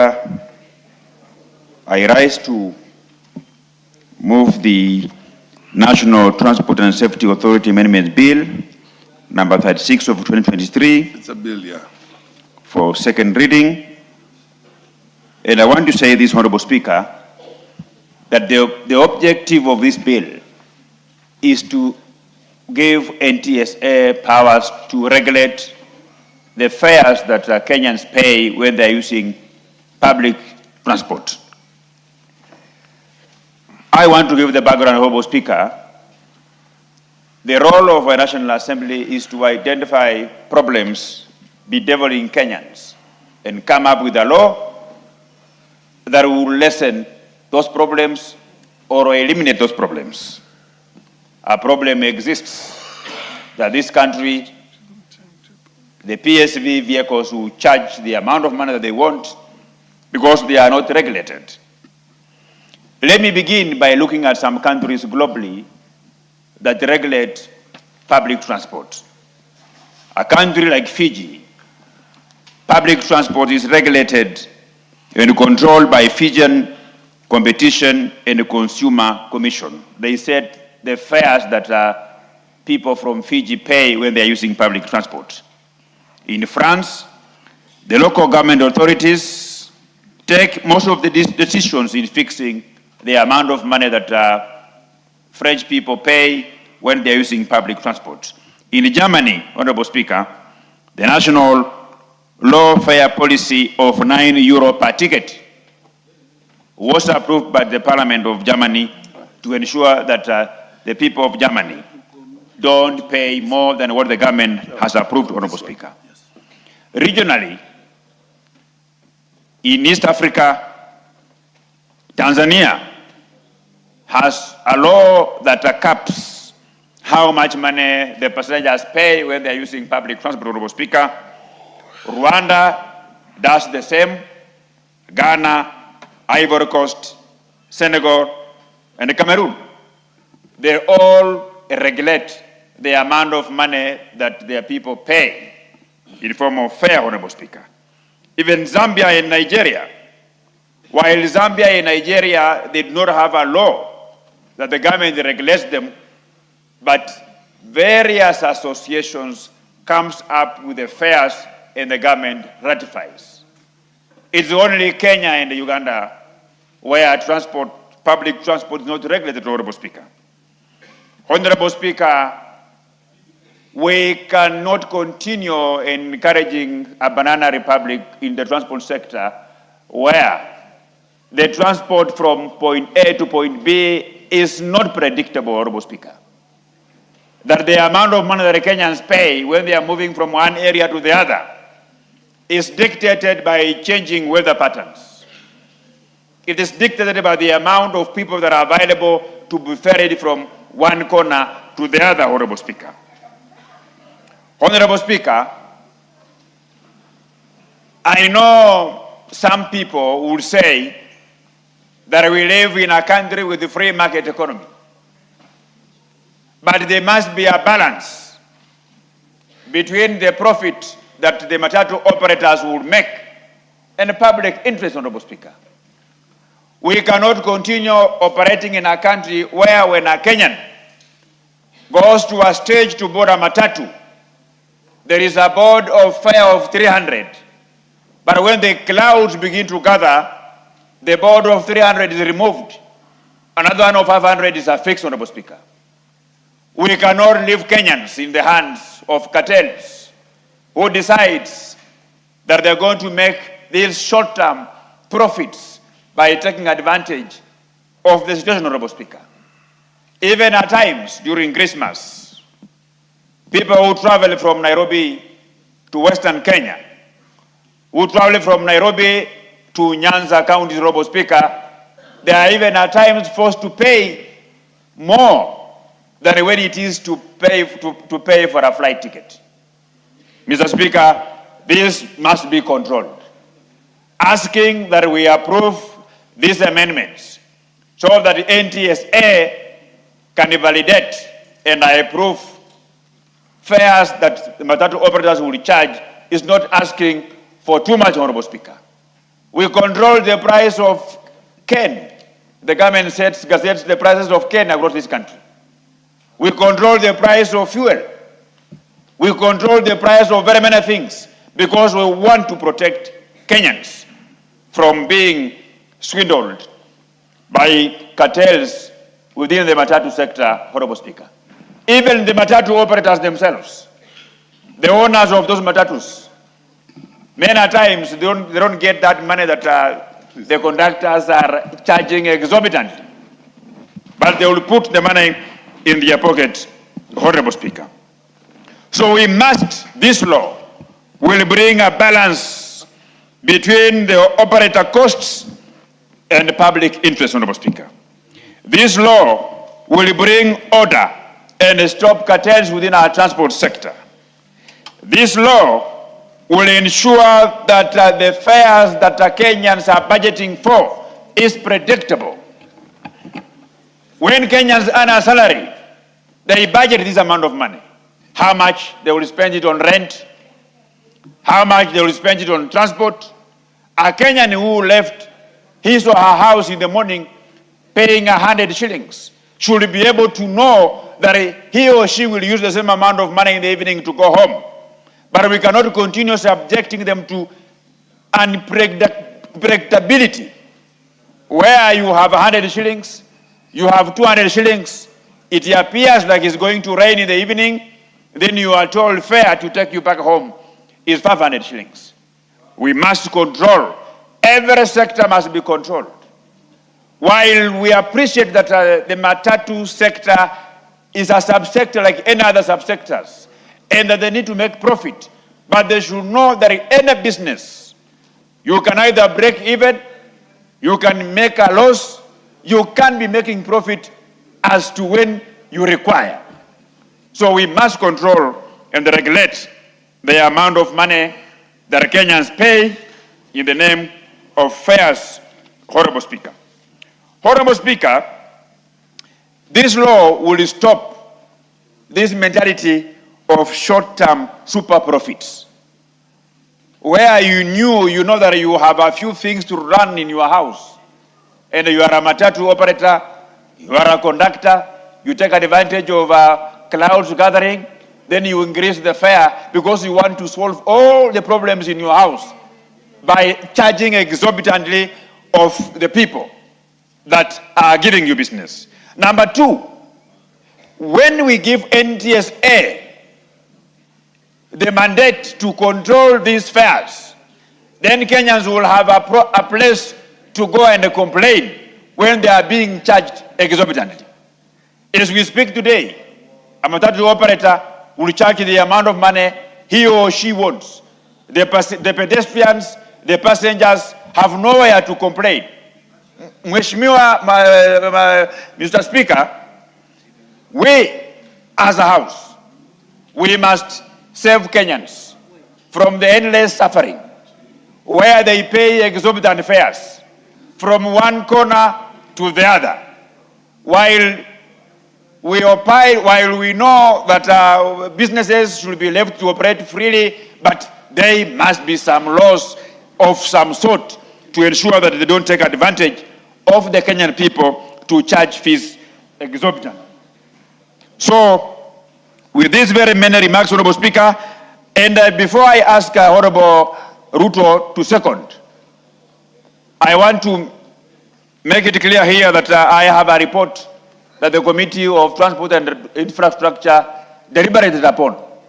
And I read that committee, they said that they are rejecting this bill in its entirety.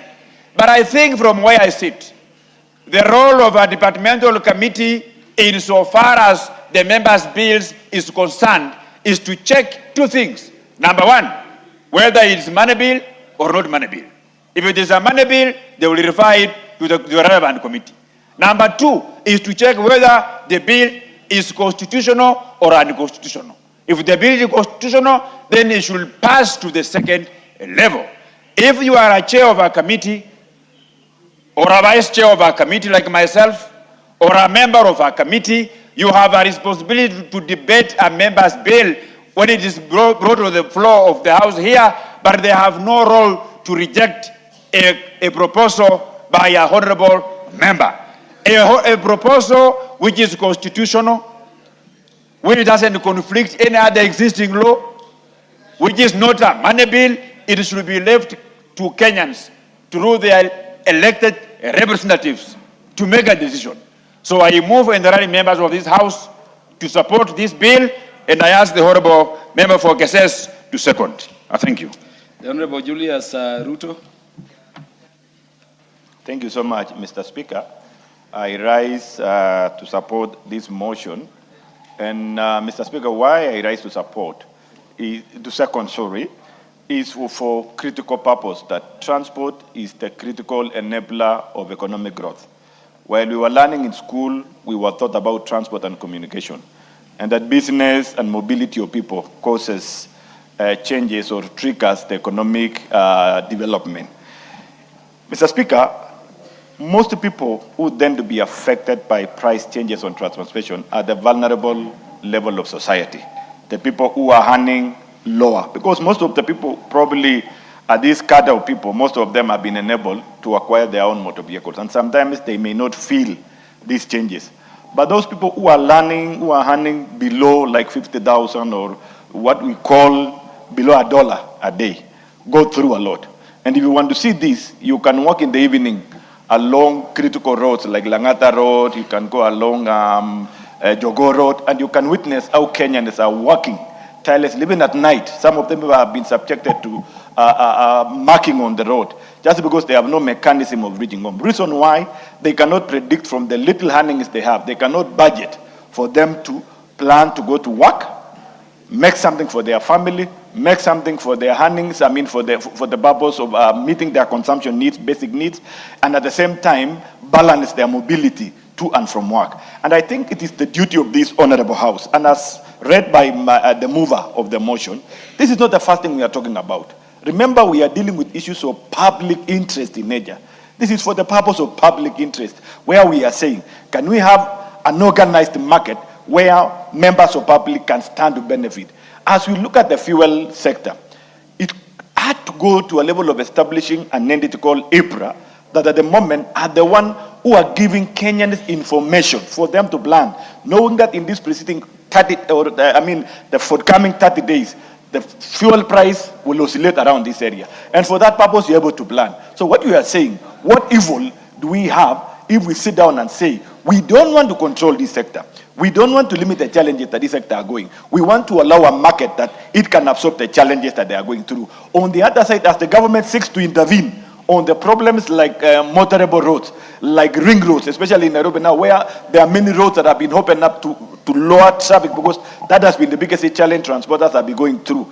Traffic are stalling on the road for a long time, using a lot of fuel. Well, the government has seen to invest enough to create intervention and progressively trying to address these issues. How shall we transit this investment into a benefit of common mwananchi? And that is why I'm saying it is high time we begin to discuss around this area. Because as I've said again, it is a matter of public interest. We are looking at that common mwananchi who want to survive, who want to generate, who want to live, who want to address the basic needs. And it's not only on transport. We also need to graduate from here to look at other household commodities that are very basic in nature, so that we can create an environment, a market that is not limited, it is not controlled for investors, but at the same time, we have an optimum level. We have a balancing of a consumer and a balancing of a business person, so that the two of them can traverse. Let us have a space that this business or investor can have his own margin, can be able to predict his own investment and return on investment, but at the same time,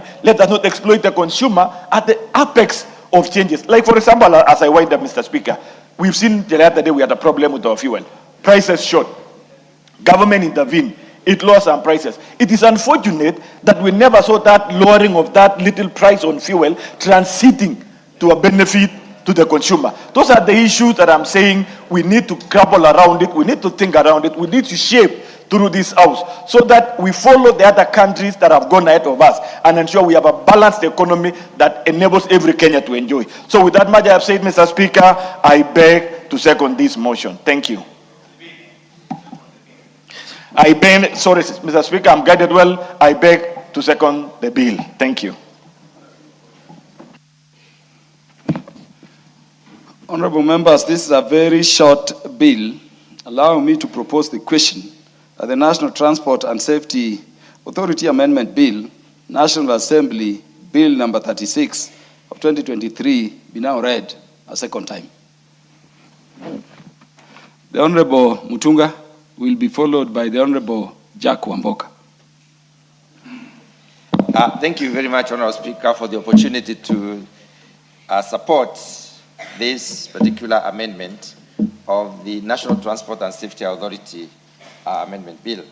Honorable Speaker, this bill brings in very fundamental changes, though very few, which are missing in the Principal Act. Honorable Speaker, we all are aware the causes of changes in fares in this country. And I'm sure most of the members seated here, and almost all of us, can attest to the fact that whenever these causes, for instance, cost of fuel, if the cost of fuel increases, then fares change positively, or they increase. But, Honorable Speaker, we have witnessed cases where the cost of fuel goes down thereafter. But we've never had any instance where the fares go down. That is because the industry is left to regulate itself. And the self-regulation, Honorable Speaker, is sometimes not the best. So, the Honorable Member, the Didmas Barasa, has brought in these amendments to basically try and contain these unregulated changes. It brings in the mechanisms to determine fares. There must be a way of determining fare, especially per distance, or probably depending on the areas that are served, if there are areas that suffer a lot of traffic jam. Honorable Speaker, mechanism for determination is key because we cannot allow the industry to just be changing fares the way they feel. The other issue that is important in this particular bill, Honorable Speaker, it is also bringing in a mechanism for reviewing the fares, especially after the circumstances have changed. If we do not have a mechanism for reviewing, we leave the industry to review its own self, and the changes are always punitive. Our people have always suffered whenever there are changes in fares. Sometimes they do not even know what to expect. And these changes are not in any way moderated, so they can be quite high sometimes. Honorable Speaker, these particular changes, these particular amendments also brings in sanity in the issue of the logic of fixing the fares. What are the determinants in deciding how much fare should be changed?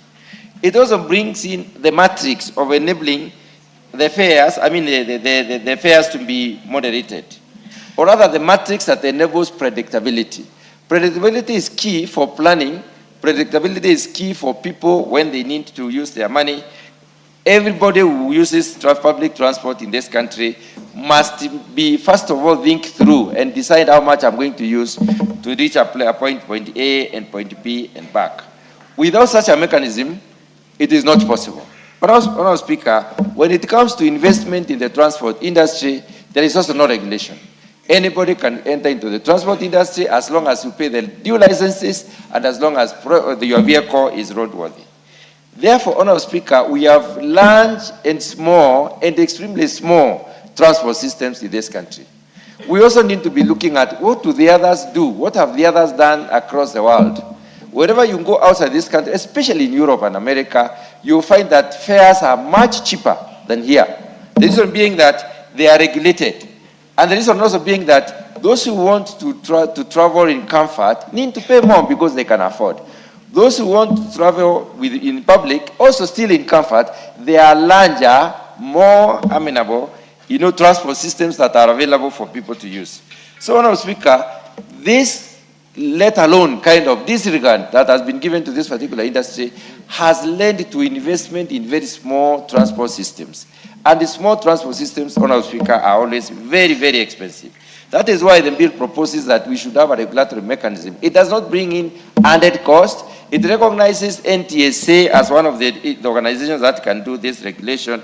And I believe NTSA has the capacity, and NTSA is good enough to do this particular kind of regulation. Madam Speaker, there is this paradox on the control of fares, especially when fuel goes down. Whenever fuel goes up, fares increase. But when fuel goes down, fares remain the same. So we need a regulatory mechanism. Madam Speaker, such regulation will trigger some changes in the industry. If fares are regulated, then we are likely to see a situation where we are going towards cheaper. And the bigger it is, the cheaper it is. And we are not saying that Kenya should not invest. There is no need of investing in 15 matatus, 15 small, carriers like pro boxes. It is possible to probably invest in one bus instead of investing in 15 of those, or 2 buses, for instance. We need to move into that direction. Or else, because sometimes these issues come up and they bring in a lot of heat in the industry. And we have a lot of strike. I remember one time Kenyans walked for about 2 weeks, and they said we are working so that we can bring sanity into this industry. And that time there was some kind of regulation and the fares went down. For us to have a sustainable mechanism of reducing the fares or managing the fares in this country, we need a law. And these amendments, therefore, are in good faith, and that is why, Honourable Speaker, I support the amendments by the Honourable Didmas Barasa. Thank you very much. The Honourable Jack Wamboka. Whereas, Honourable Speaker, I want to support this bill.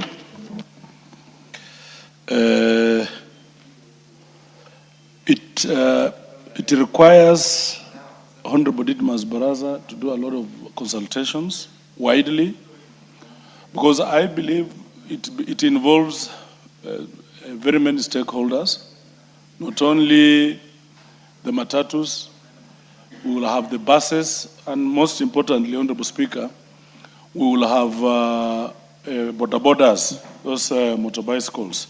So I think he needs to go back to the drawing board. We support the idea, but it's a broader stakeholder engagement that is needed for this.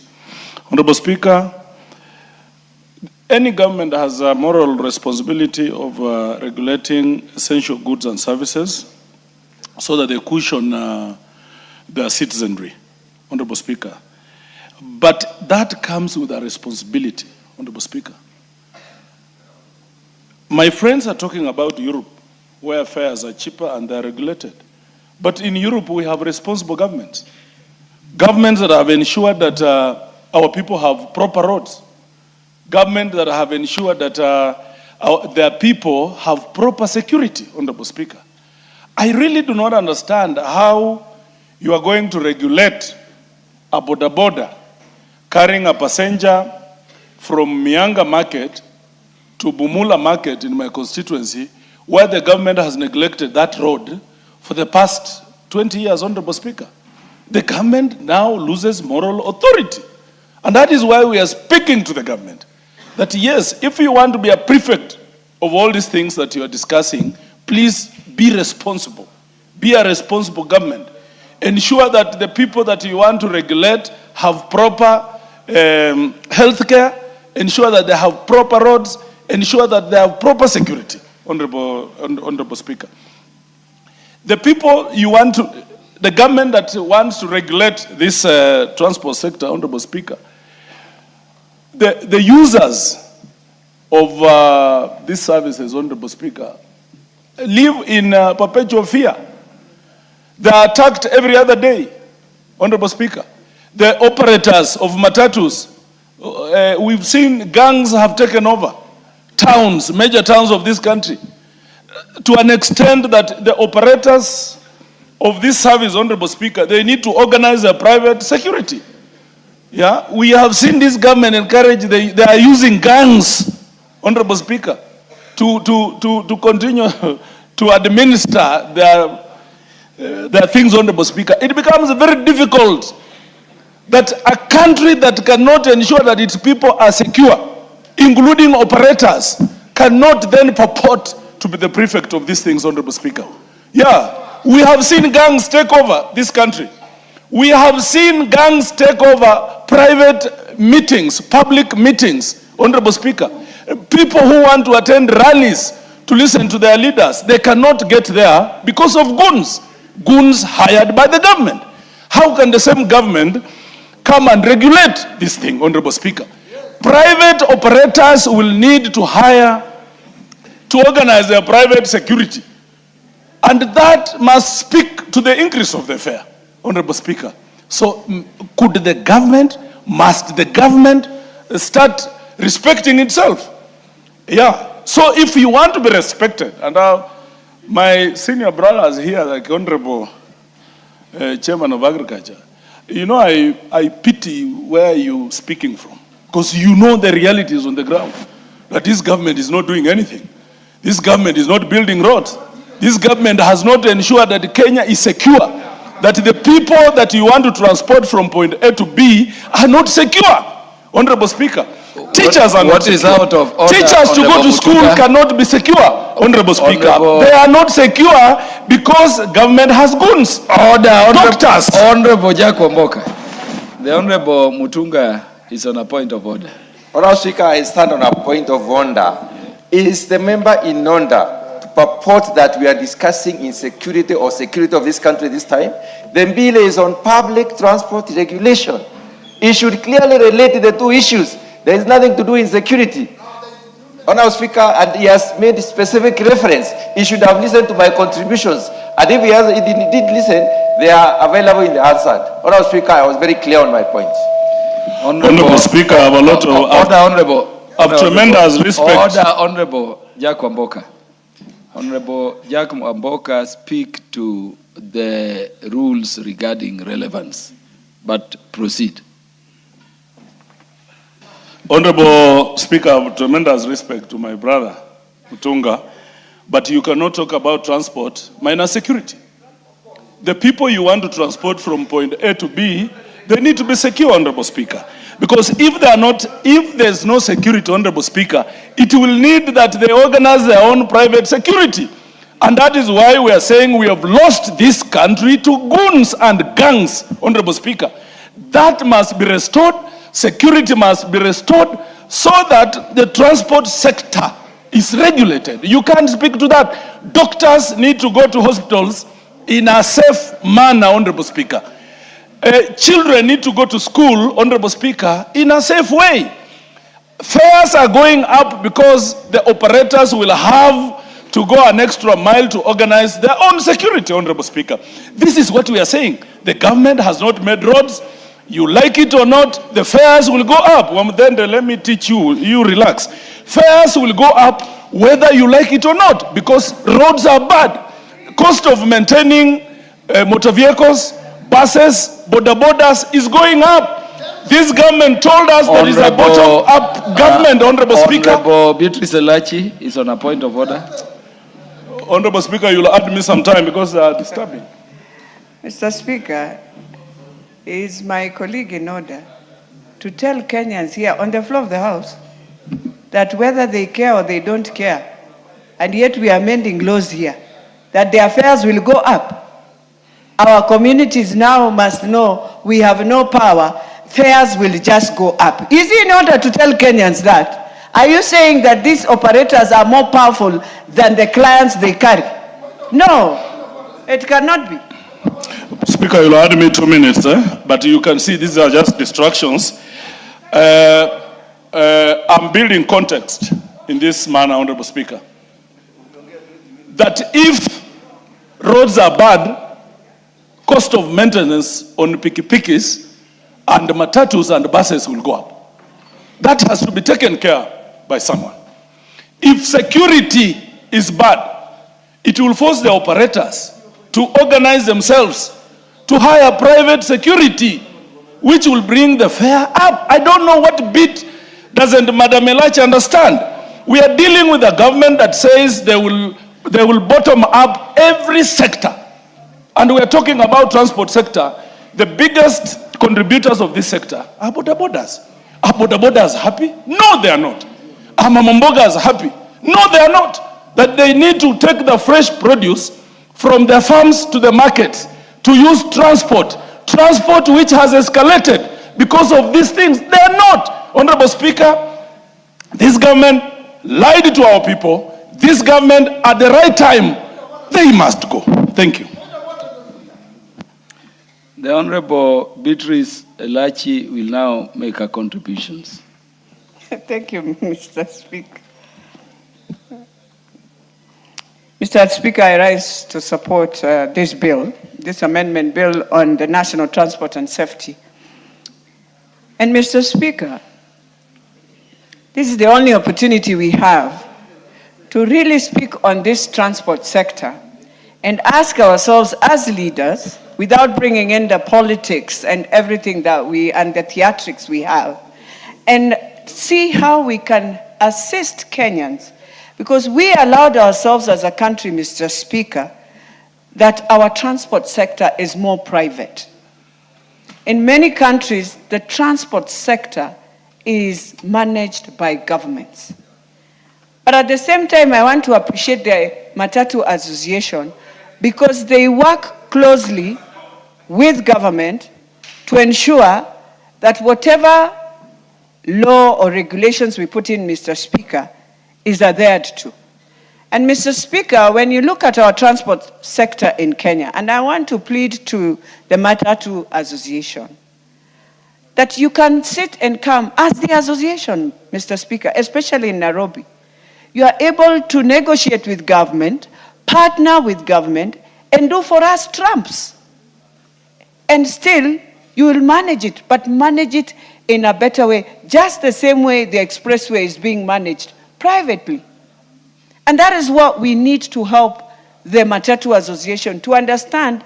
We are moving in a world where you must now come out of these small matatus and reorganize the sector better, allow the sector and NTSA to even have a free toll where I can complain when there is an issue, allow the sector to respect that even in adjusting that fare, you can put your fares, display your fares, those consumers to know that today when I'm working at this matatu stage, my fares are at this level.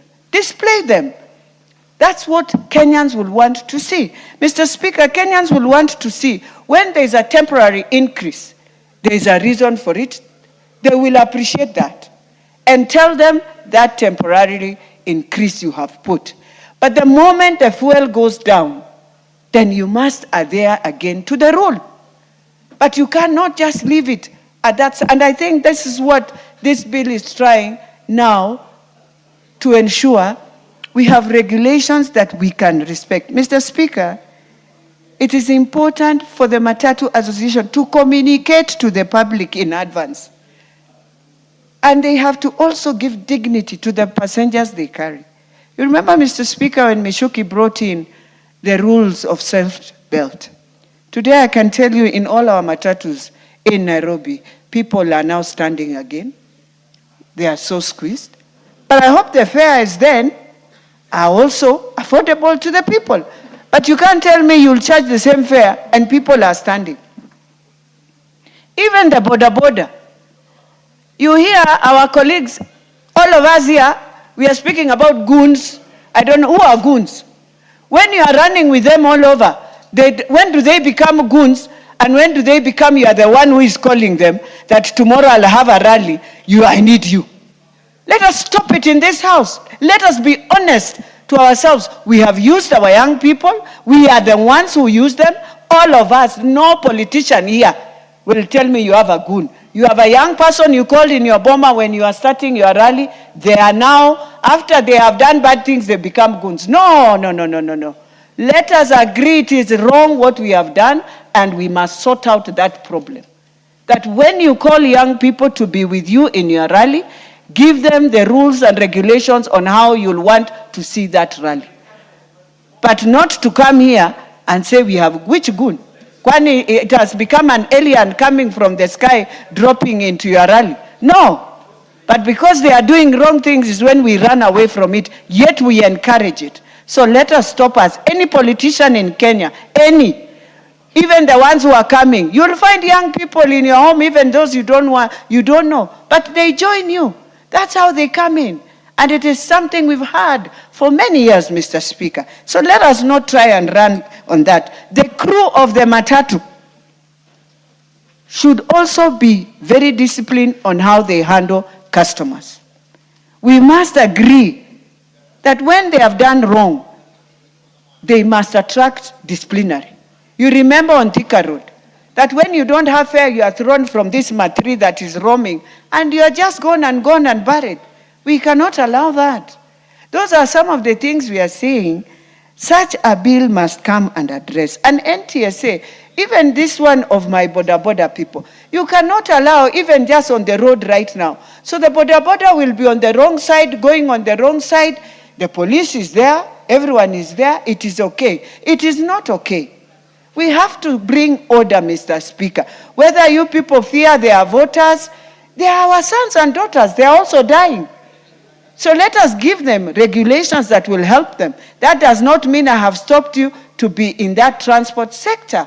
But let us have associations for our border people, the same way we are regulating all this, the same way. And let them understand when the lights are red, and for those who are doing the lights, because Kenyans, we like the law so much. So you put in a red tricycle of a piki that will show, red shows even the border has to stop. Because Mr. Speaker, it's like them, they assume the red is for other people, but for them it is to proceed. So put in that, because it's like a country we have appreciated litigation works better than any other thing, which is sad, because some of these things are just values. We have to have values to appreciate our country. We must have values to respect order. And why these other countries work better, why Rwanda is working better, is because of order, Mr. Speaker. And then it instills in the person that there is order. That when the lights are green, I move. I do not undertake you or overtake you from the left, from the right, until you have no idea. When you go to driving school, we know what you're told when you're overtaking. So, Mr. Speaker, this bill here is a bill that comes now to treat passengers regardless of their age, their gender, their disability, in the right way. That we have to plead as a country, and I know the Matatu Association, they will fear if government takes over. So the best is to work together with them and tell them, we want to move to this level.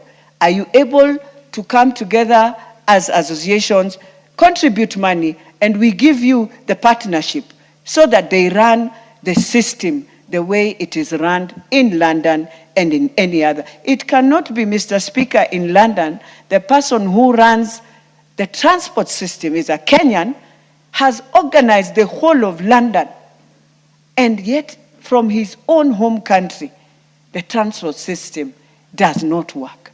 And when you touch it, it's like a life bomb, Mr. Speaker. Everyone, like now with the politics we have, it'll awaken, oh, now you want to start discriminating us. Or no, that's why I'm saying we work together as one. We appreciate both sides, the work they have done. And if there's anything, we have to do it together. And so, Mr. Speaker, this bill, let us support it, not because of Didymus, not because of many other things. Let us not run away also because, oh, it is touching politics. No. Let us reorganize our transport system, not for us, for generations to come, for our children who are up here, who are listening to us. They will want to see a better system. I know they find themselves struggling, especially when the matatus are coming. Sometimes they will leave them because they are children. We have to put order. With those few remarks, I beg to support. Thank you, Honorable Beatrice Elachi. Honorable members, let me recognize and welcome all institutions and students visiting the National Assembly to observe the proceedings. In the Speaker's Gallery is St. Teresa Primary School from Nyeri Town constituency, from the great Nyeri County. Honorable members, they are led to the House by Sister Washira. Welcome to Parliament and be the great people you are. If I were to reiterate what the substantive speaker always says to all students, it is that the future of every nation sits in their classrooms, sits in the lecture halls. So you're the future, you're welcome to this House of Parliament where we make laws. Welcome.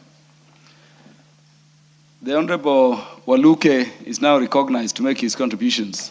Thank you very much, Honorable Speaker, for giving me a chance also to contribute on this very important bill. Honorable Speaker, I'm supporting this bill because this country, Honorable Speaker, sometimes is messed by us politicians. Mr. Speaker, transport is very important tool in this country, Honorable Speaker. If we all agree together as politicians of this country, work together in harmony, Mr. Speaker, this country is on the right course. Mr. Speaker, I was in Singapore the other day, last month. I was there for 2 months. We went for benchmarking. And Honorable Speaker, the Singapore country, Mr. Speaker, I was there with this madam, honorable member. Honorable Speaker, the infrastructure of the Singapore as a country, Honorable Speaker, is amazing. The roads, the transport sector, Honorable Speaker, and it is controlled, all controlled by the government of Singapore. There is no matatus that can go on their own. This country, Honorable Speaker, we need the president, our president, who has a vision for this country, Honorable Speaker, need to bring the SGR in every cities, the 4 cities that we have in this country, Honorable Speaker. Our people need to use SGR for ease transport, for ease communication. Mr. Speaker, when you want to move from point one to another, you just pay and the ticket will come, show the distance that you are going, and it is very easy. Mr. Speaker, there is no mandamano in that country, Mr. Speaker, because the country rules is followed by every Singapore. There are only 6.3 million people, Mr. Speaker, and their budget is 13.6 trillion in Singapore, Mr. Speaker. And the country has developed. So the president, I think, he thought wisely to see that Kenya should go the Singapore way. And if we all support the president, I think he has a vision and a mission and a direction to move Kenya to the Singapore way, and there will be no problem to any Kenyan, Mr. Speaker, if we go that way. Transport is the most problematic in this country, Mr. Speaker, because the matatu owners don't even benefit much. The people who benefit in matatus are those doubts, are the ones who benefit more than the owner of the matatus. So the government should come up with a way to see that it has a hand, like what Titmas has brought in this bill, Mr. Speaker. We support it. Point of order, Yanini. Yeah. Mr. Speaker, The country cannot go the way people do like this, Kina Mukunji want. Even when somebody's, a colleague is speaking, they just want always to disturb. That is not the way this country, and I've said it, that the country must have respect. Even this house must have respect, Honorable Speaker. Honorable Mukunji. Thank you, Honorable. Honorable Mukunji. It is disorderly to constantly and persistently raise a point of order under the standing orders when the Speaker does not recognize you. Thank you, Honorable Speaker. Yeah, so Honorable Waluke will be heard in silence. Yes. And Honorable Mukunji, there is a way we stand on a point of order. He has been misbehaving, Honorable No, you know the Speaker, system all the here. time. I'm not recognized you because I'm not seeing any intervention from you here. Yes. So, Honorable Speaker. Yes, Honorable John Waluke, proceed. Thank you, Honorable Speaker, for protecting me. As I've said, Honorable Speaker, that we need our country to be respected. Whether you are in opposition or you are in government, the government is government and this country is ours. And we need to respect our country.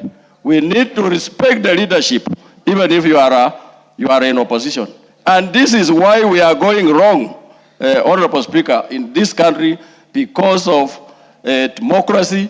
It is too much democracy, Mr. Speaker, and the opposition people think that they can control this country, which I believe are misuse. There's no misuse, and we are not going to allow that opposition will, I'm telling you, and you need to have respect. Some of you are just, let me hold it there.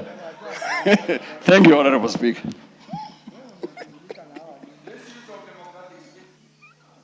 The Honorable,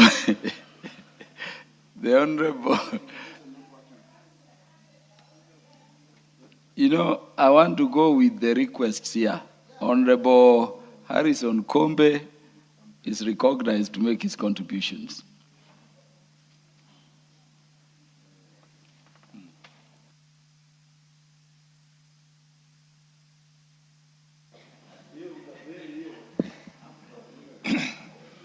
Asante Mheshimiwa Spika kwa kunipatia nafasi nami niweze kuunga mkono hoja iliyo mbele yetu. Mheshimiwa Spika, kwa hakika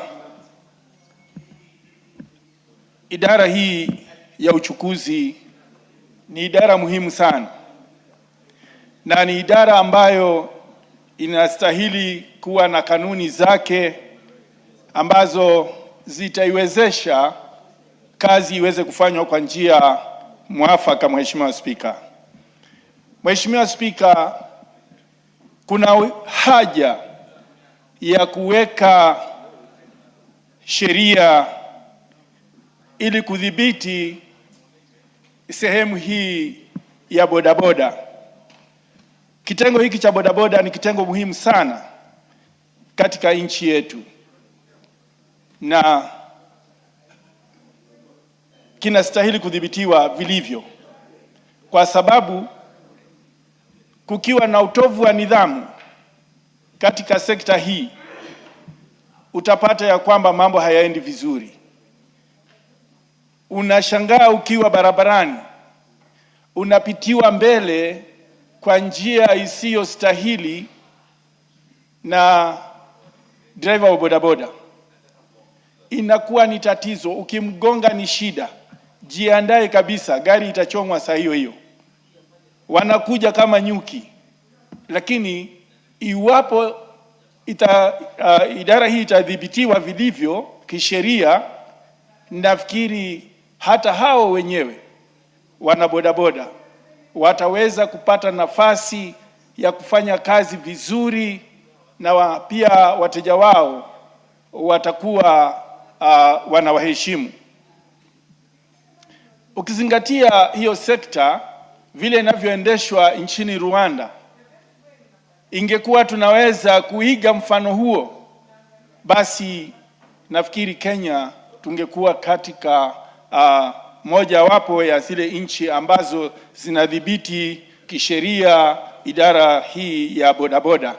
Pia vile vile tukizingatia hata kwa upande wa matatu, zamani matatu zilikuwa zimejirekebisha, zafanya kazi vizuri, lakini tukirudi sasa msongamano umerudi ni ule ule.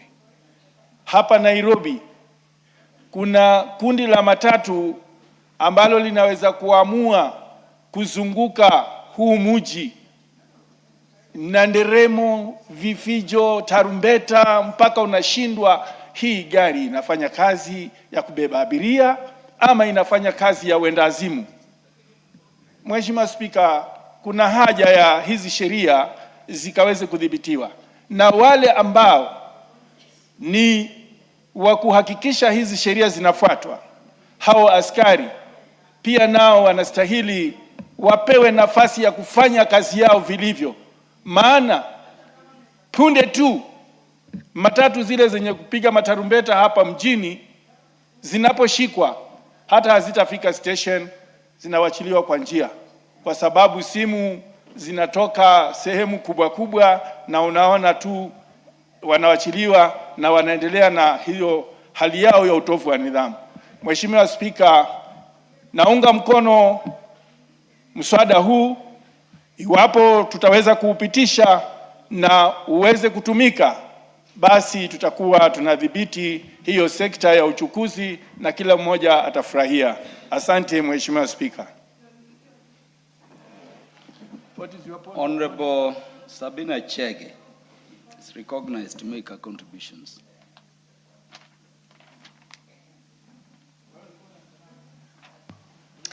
Thank you, Mr. Speaker, for the opportunity. And Mr. Speaker, on the onset, I want to say that I support the amendments. Honorable Speaker, the public sector, and especially on transportation, is a sector that normally affects many Kenyans. And Mr. Speaker, in other developed countries where we have governments that have already taken up this duty, we normally see decency, we normally see good treatment. And Mr. Speaker, I don't know why this country, all the time that we go back, initially we used to have our Kenya bus system, where passengers knew the pickup time, the drop-off time, the areas that they were, the public transport was operating on, or the vehicles, and public services vehicles had a lot of discipline. Mr. Speaker, if we remember Honorable Mishuki, and who is also from my county, he also brought a lot of discipline within the sector. The seat belt issue came up, the uniform, and we got the crew that was tidy, that was treating people very well. But Mr. Speaker, we have seen with time that we have lost against the Mishuki rules that came up with against Mr. Speaker. And so one of the reasons why I support this amendment is that, Mr. Speaker, we need to have discipline back in the system. And number two, we also need to make sure that the public are not exploited. You have seen recent cases where, Mr. Speaker, even when the fuel is adjusted, the prices are adjusted, the fares goes up, and when the prices go down, the fares don't go down. And so the normal mwananchi is the one who keeps on suffering, Mr. Speaker. We have also seen, Mr. Speaker, in social media, some of the matatus being driven carelessly, Mr. Speaker. And we have seen them not even taking keen of the passengers that they carry. We have had accidents that can be avoided, Mr. Speaker. And especially, Mr. Speaker, coming week, we'll be closing our schools.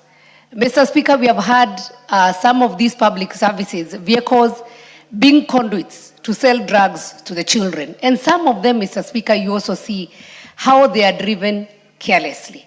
Some of them, they go to the schools to pick their students, and so they hike the fares. And we know we have also very hard and harsh economic times. So this bill, I personally support it.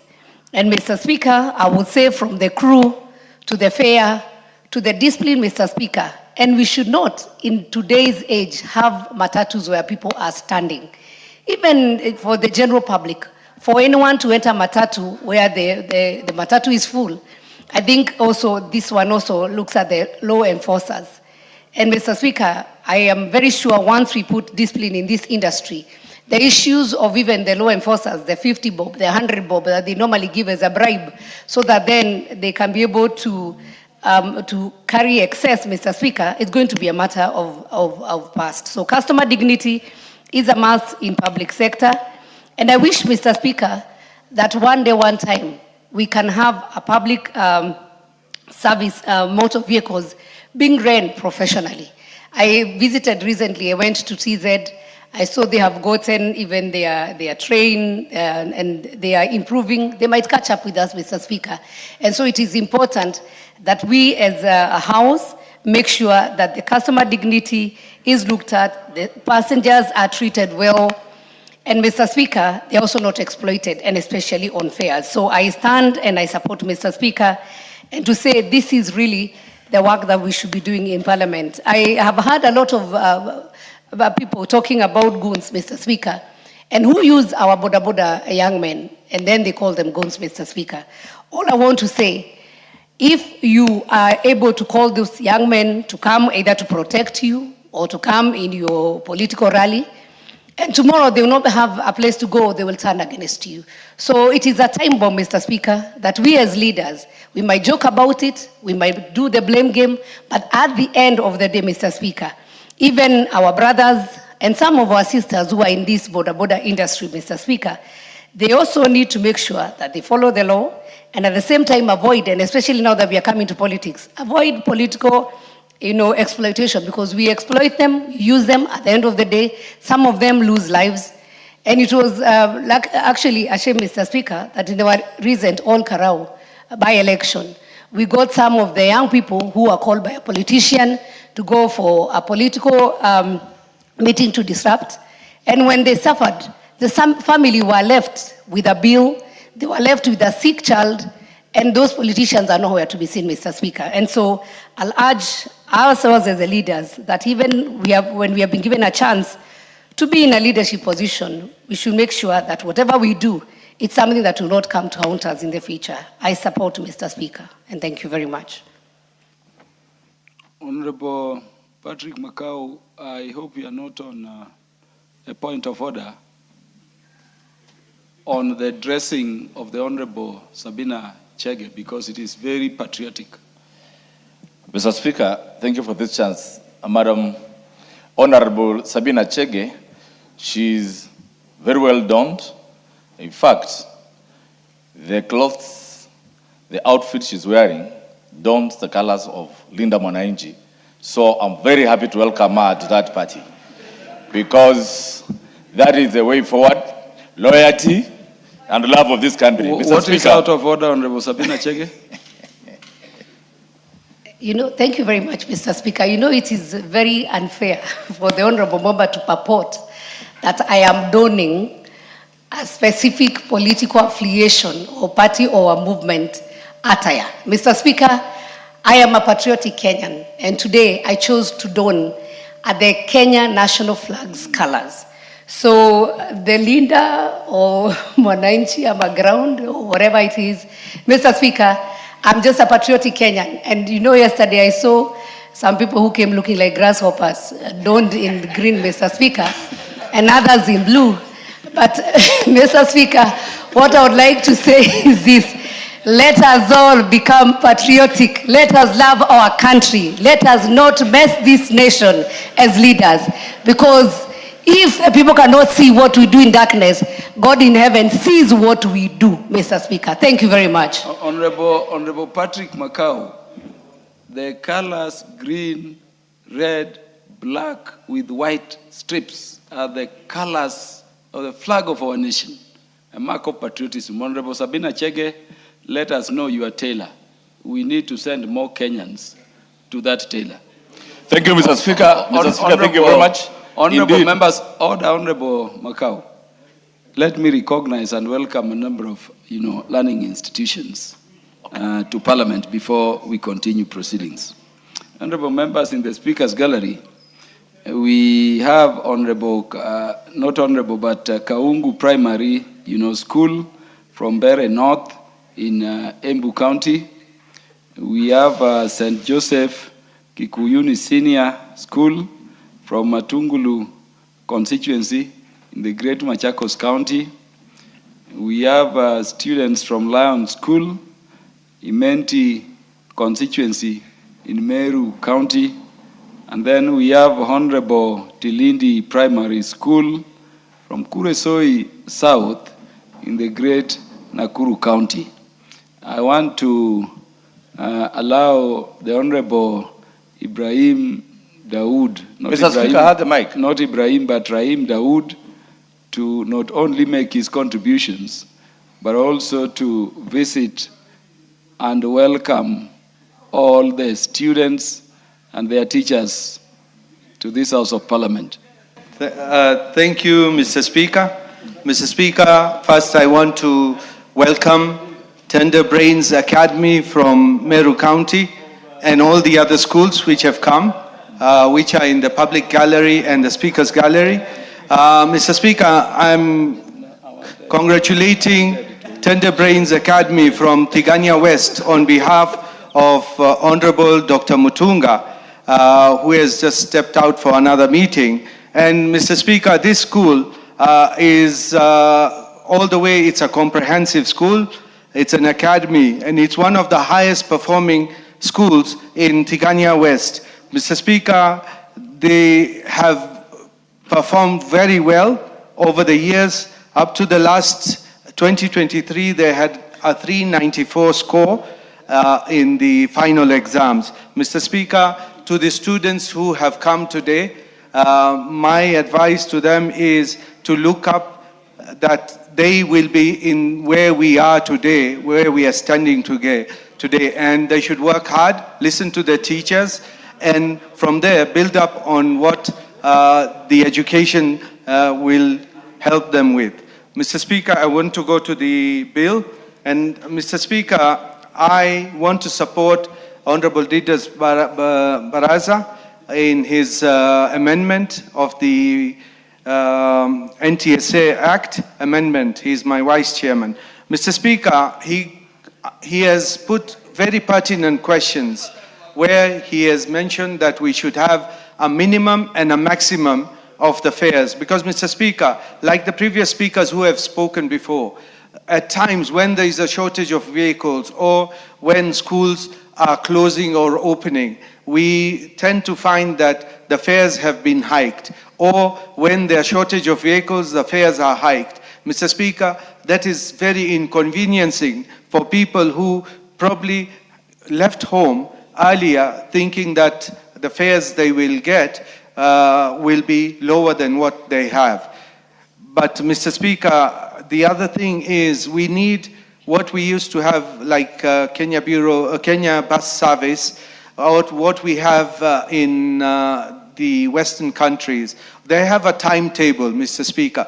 You are sure if you miss one bus, you will not miss the next one. They are either spaced out between 5 and 10 minutes or 20 minutes. Even trains is the same. Like the London Underground, you can be sure when you will get it. And there are routes as well. I mean, which line to take, so it makes it easier for you to interchange. It's so much easy. But, Mr. Speaker, for now, we are not sure which bus comes when, which matatu comes when. The other issue, Mr. Speaker, I have seen it on the social media, where you see people hanging from doors and now doing antiques, which would be a gymnast, really. I mean, they would not be in a matatu, where they're hanging from the sides, touching other matatus. And, you know, the other day as well, I saw another matatu overturn and hurt a few passengers, Mr. Speaker. We need to get to the bottom of this, Mr. Speaker, as well as the boda bodas. They have been talked about a lot. You will see a boda boda coming from the wrong side of the road when you are speeding down, and then you suddenly find there's a boda boda coming from the opposite side, and it's not the right way. Mr. Speaker, we have got some boda bodas carrying a whole sofa set, and some I have seen carrying even on the Needy Hill Bridge, carrying a cow. Mr. Speaker, carrying a cow. And I wonder how, and many of them carry 5 to 6 passengers, Mr. Speaker. where have we left all the rules? Yes, the Michuki rules came in for the matatus, but we have never had any rule for the bodas. And we see 5, 6 people, they will cross a policeman on the road, but the policeman will not stop a boda, but will stop a matatu. Mr. Speaker, we need to have this, the whole transport sector, we need to sort it out. And I want to say I will support this one, and I let my colleagues as well say something, although I had not finished. Thank you, Mr. Speaker. How can you say you have not finished?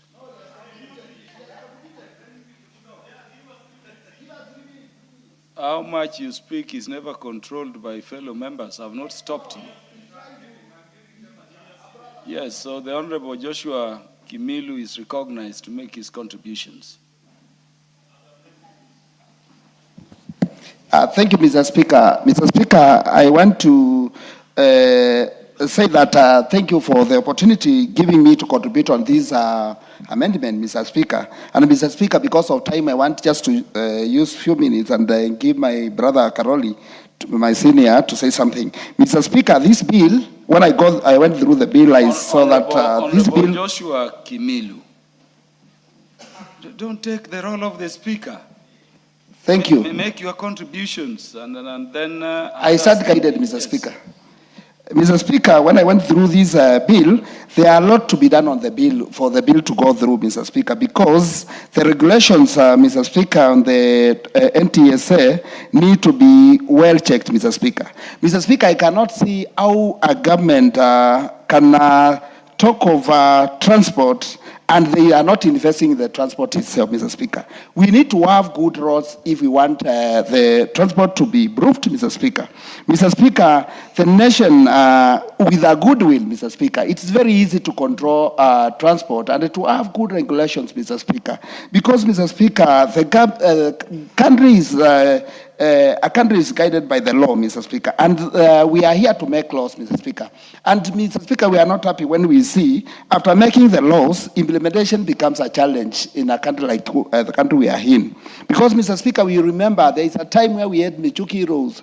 Mr. Speaker, during Michuki time, there was an order in transport, Mr. Speaker, but when Michuki went, that was the end of the rules, Mr. Speaker. So, Mr. Speaker, when we talk of making laws which can govern NTSA, Mr. Speaker, we also need to be serious and also we need to put everything in order, Mr. Speaker. But with the current government, the government preparing goons, the government killing young people, Mr. Speaker, I don't know whether that government can... Honorable Joshua Kimilu. You are part of the government. You are a member of parliament, the first term of government. Can you be relevant and keep to the bill? Thank you, Mr. Speaker. Mr. Speaker, you misquote me because, Mr. Speaker, I was talking of the leadership, Mr. Speaker, of the government. But, Mr. Speaker, let me, Mr. Speaker, say that if we also want to improve the transport in our country, Mr. Speaker, we can also come up with transport like bullet trains, Mr. Speaker, we saw in other countries. And I was even shocked to see my colleague, Honorable Waluke, talking of the presidency taking her to Singapore. And I don't know whether he was talking of taking us for a trip or to do what, Mr. Speaker. Because the only way we can go to Singapore is for benchmarking. Because Singapore is doing well, but in our country, Mr. Speaker, we are doing the opposite. Most of the leadership in our country, we talk a lot, but we do very little, Mr. Speaker. Mr. Speaker, the challenge we have in our country, you cannot say that you control the transport and you are hiking the fuel day after the other, Mr. Speaker. Kenyans are stressed, Mr. Speaker. There is a problem in our country, Mr. Speaker, and we need to fix the leadership of this country, Mr. Speaker, for us to get what we want, for us to improve the laws we want, Mr. Speaker. But with the kind of leadership, Mr. Speaker... What is out of order, Honorable Sabina Chege? She is also a part of the people I'm talking about.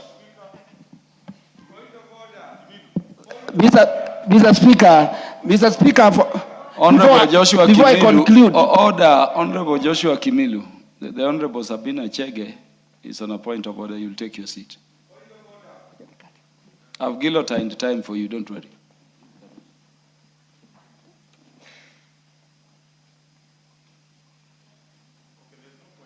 there is no point of order. Yeah. How? Honorable Rahim Daud, you cannot be on a point of order I can when use another this. member is on a point of order. Thank you, Mr. Speaker. You know, Mr. Speaker, and with all due respect to the honorable member, is he in order, Mr. Speaker, to purport that the president wants to take people for benchmarking? He's a leader in this country. I don't know what other leadership is looking for. And it's important that members can also see we have students here who are learning from us. When you use the floor of the House to rant, and where we know, Mr. Speaker, that we have a clear vision for this nation that would like this nation to go the Singapore way. So is it in order, Mr. Speaker, to say the president is taking people for benchmarking? And he has an opportunity, Mr. Speaker, in this House to set the laws. The way he's talking about bullet trains and everything else, he sets the budget. He's a member of parliament, Mr. Speaker. And so he cannot purport that somebody from outside is the one to make things happen when he has the authority. So this floor is not just for ranting, Mr. Speaker, but Mr. Speaker, he has an opportunity. He said he's not satisfied. He can maybe propose an amendment on the same bill that he's talking about, Mr. Speaker, instead of ranting, Mr. Speaker, and misleading the House, Mr. Speaker. Thank you. Honorable Joshua Kimilu will now conclude his contributions. What is out of order, Honorable Rahim Daud? Minister, thank you. Just take your seat, Honorable. Mr. Speaker, the honorable member referred to Honorable Sabina Chege. This is the kind of people I'm talking about. Is he in order to call, these are the kind of people, a honorable member? He has cast aspersions on Honorable Sabina. You can check on the answer, Mr. Speaker. That's what he said. He needs to apologize to Honorable Sabina. Honorable Joshua, she's not this kind of a person. Honorable Joshua Kimilu, we will not cast aspersions against fellow members. Please conclude your contributions. Mr. Speaker, the honorable member mistook what I said. I was talking of people who are eating with the kind of leadership I'm talking about. Don't go back. Honorable Joshua Kimilu. But Mr. Speaker, I'm on the floor. Mr. Speaker, let the honorable member not shout at me. Joshua Kimilu, can you go back to the substance of your contributions on the bill? Thank you, Mr. Speaker. And Mr. Speaker, because, Mr. Speaker, allow me to conclude by saying that, Mr. Speaker, this bill, we need to do a lot of amendments for it to suit the country we want. Thank you, Mr. Speaker.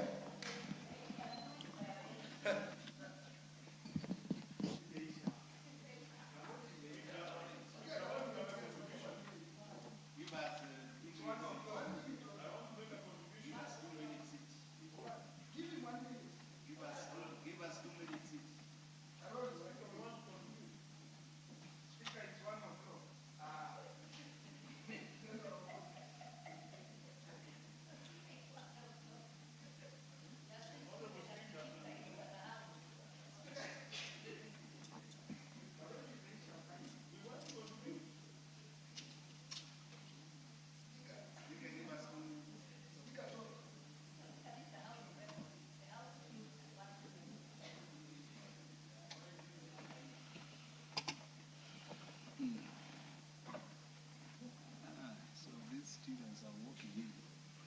I was allowing them to walk in before we write. What do we do? No, you can write. You can write. Yeah, they just continue with their own. No, but you know when we write, they have to all stand. Others, I don't know how many they still know. They have 400 from the same school. So I give somebody to contribute, then I give it in the water.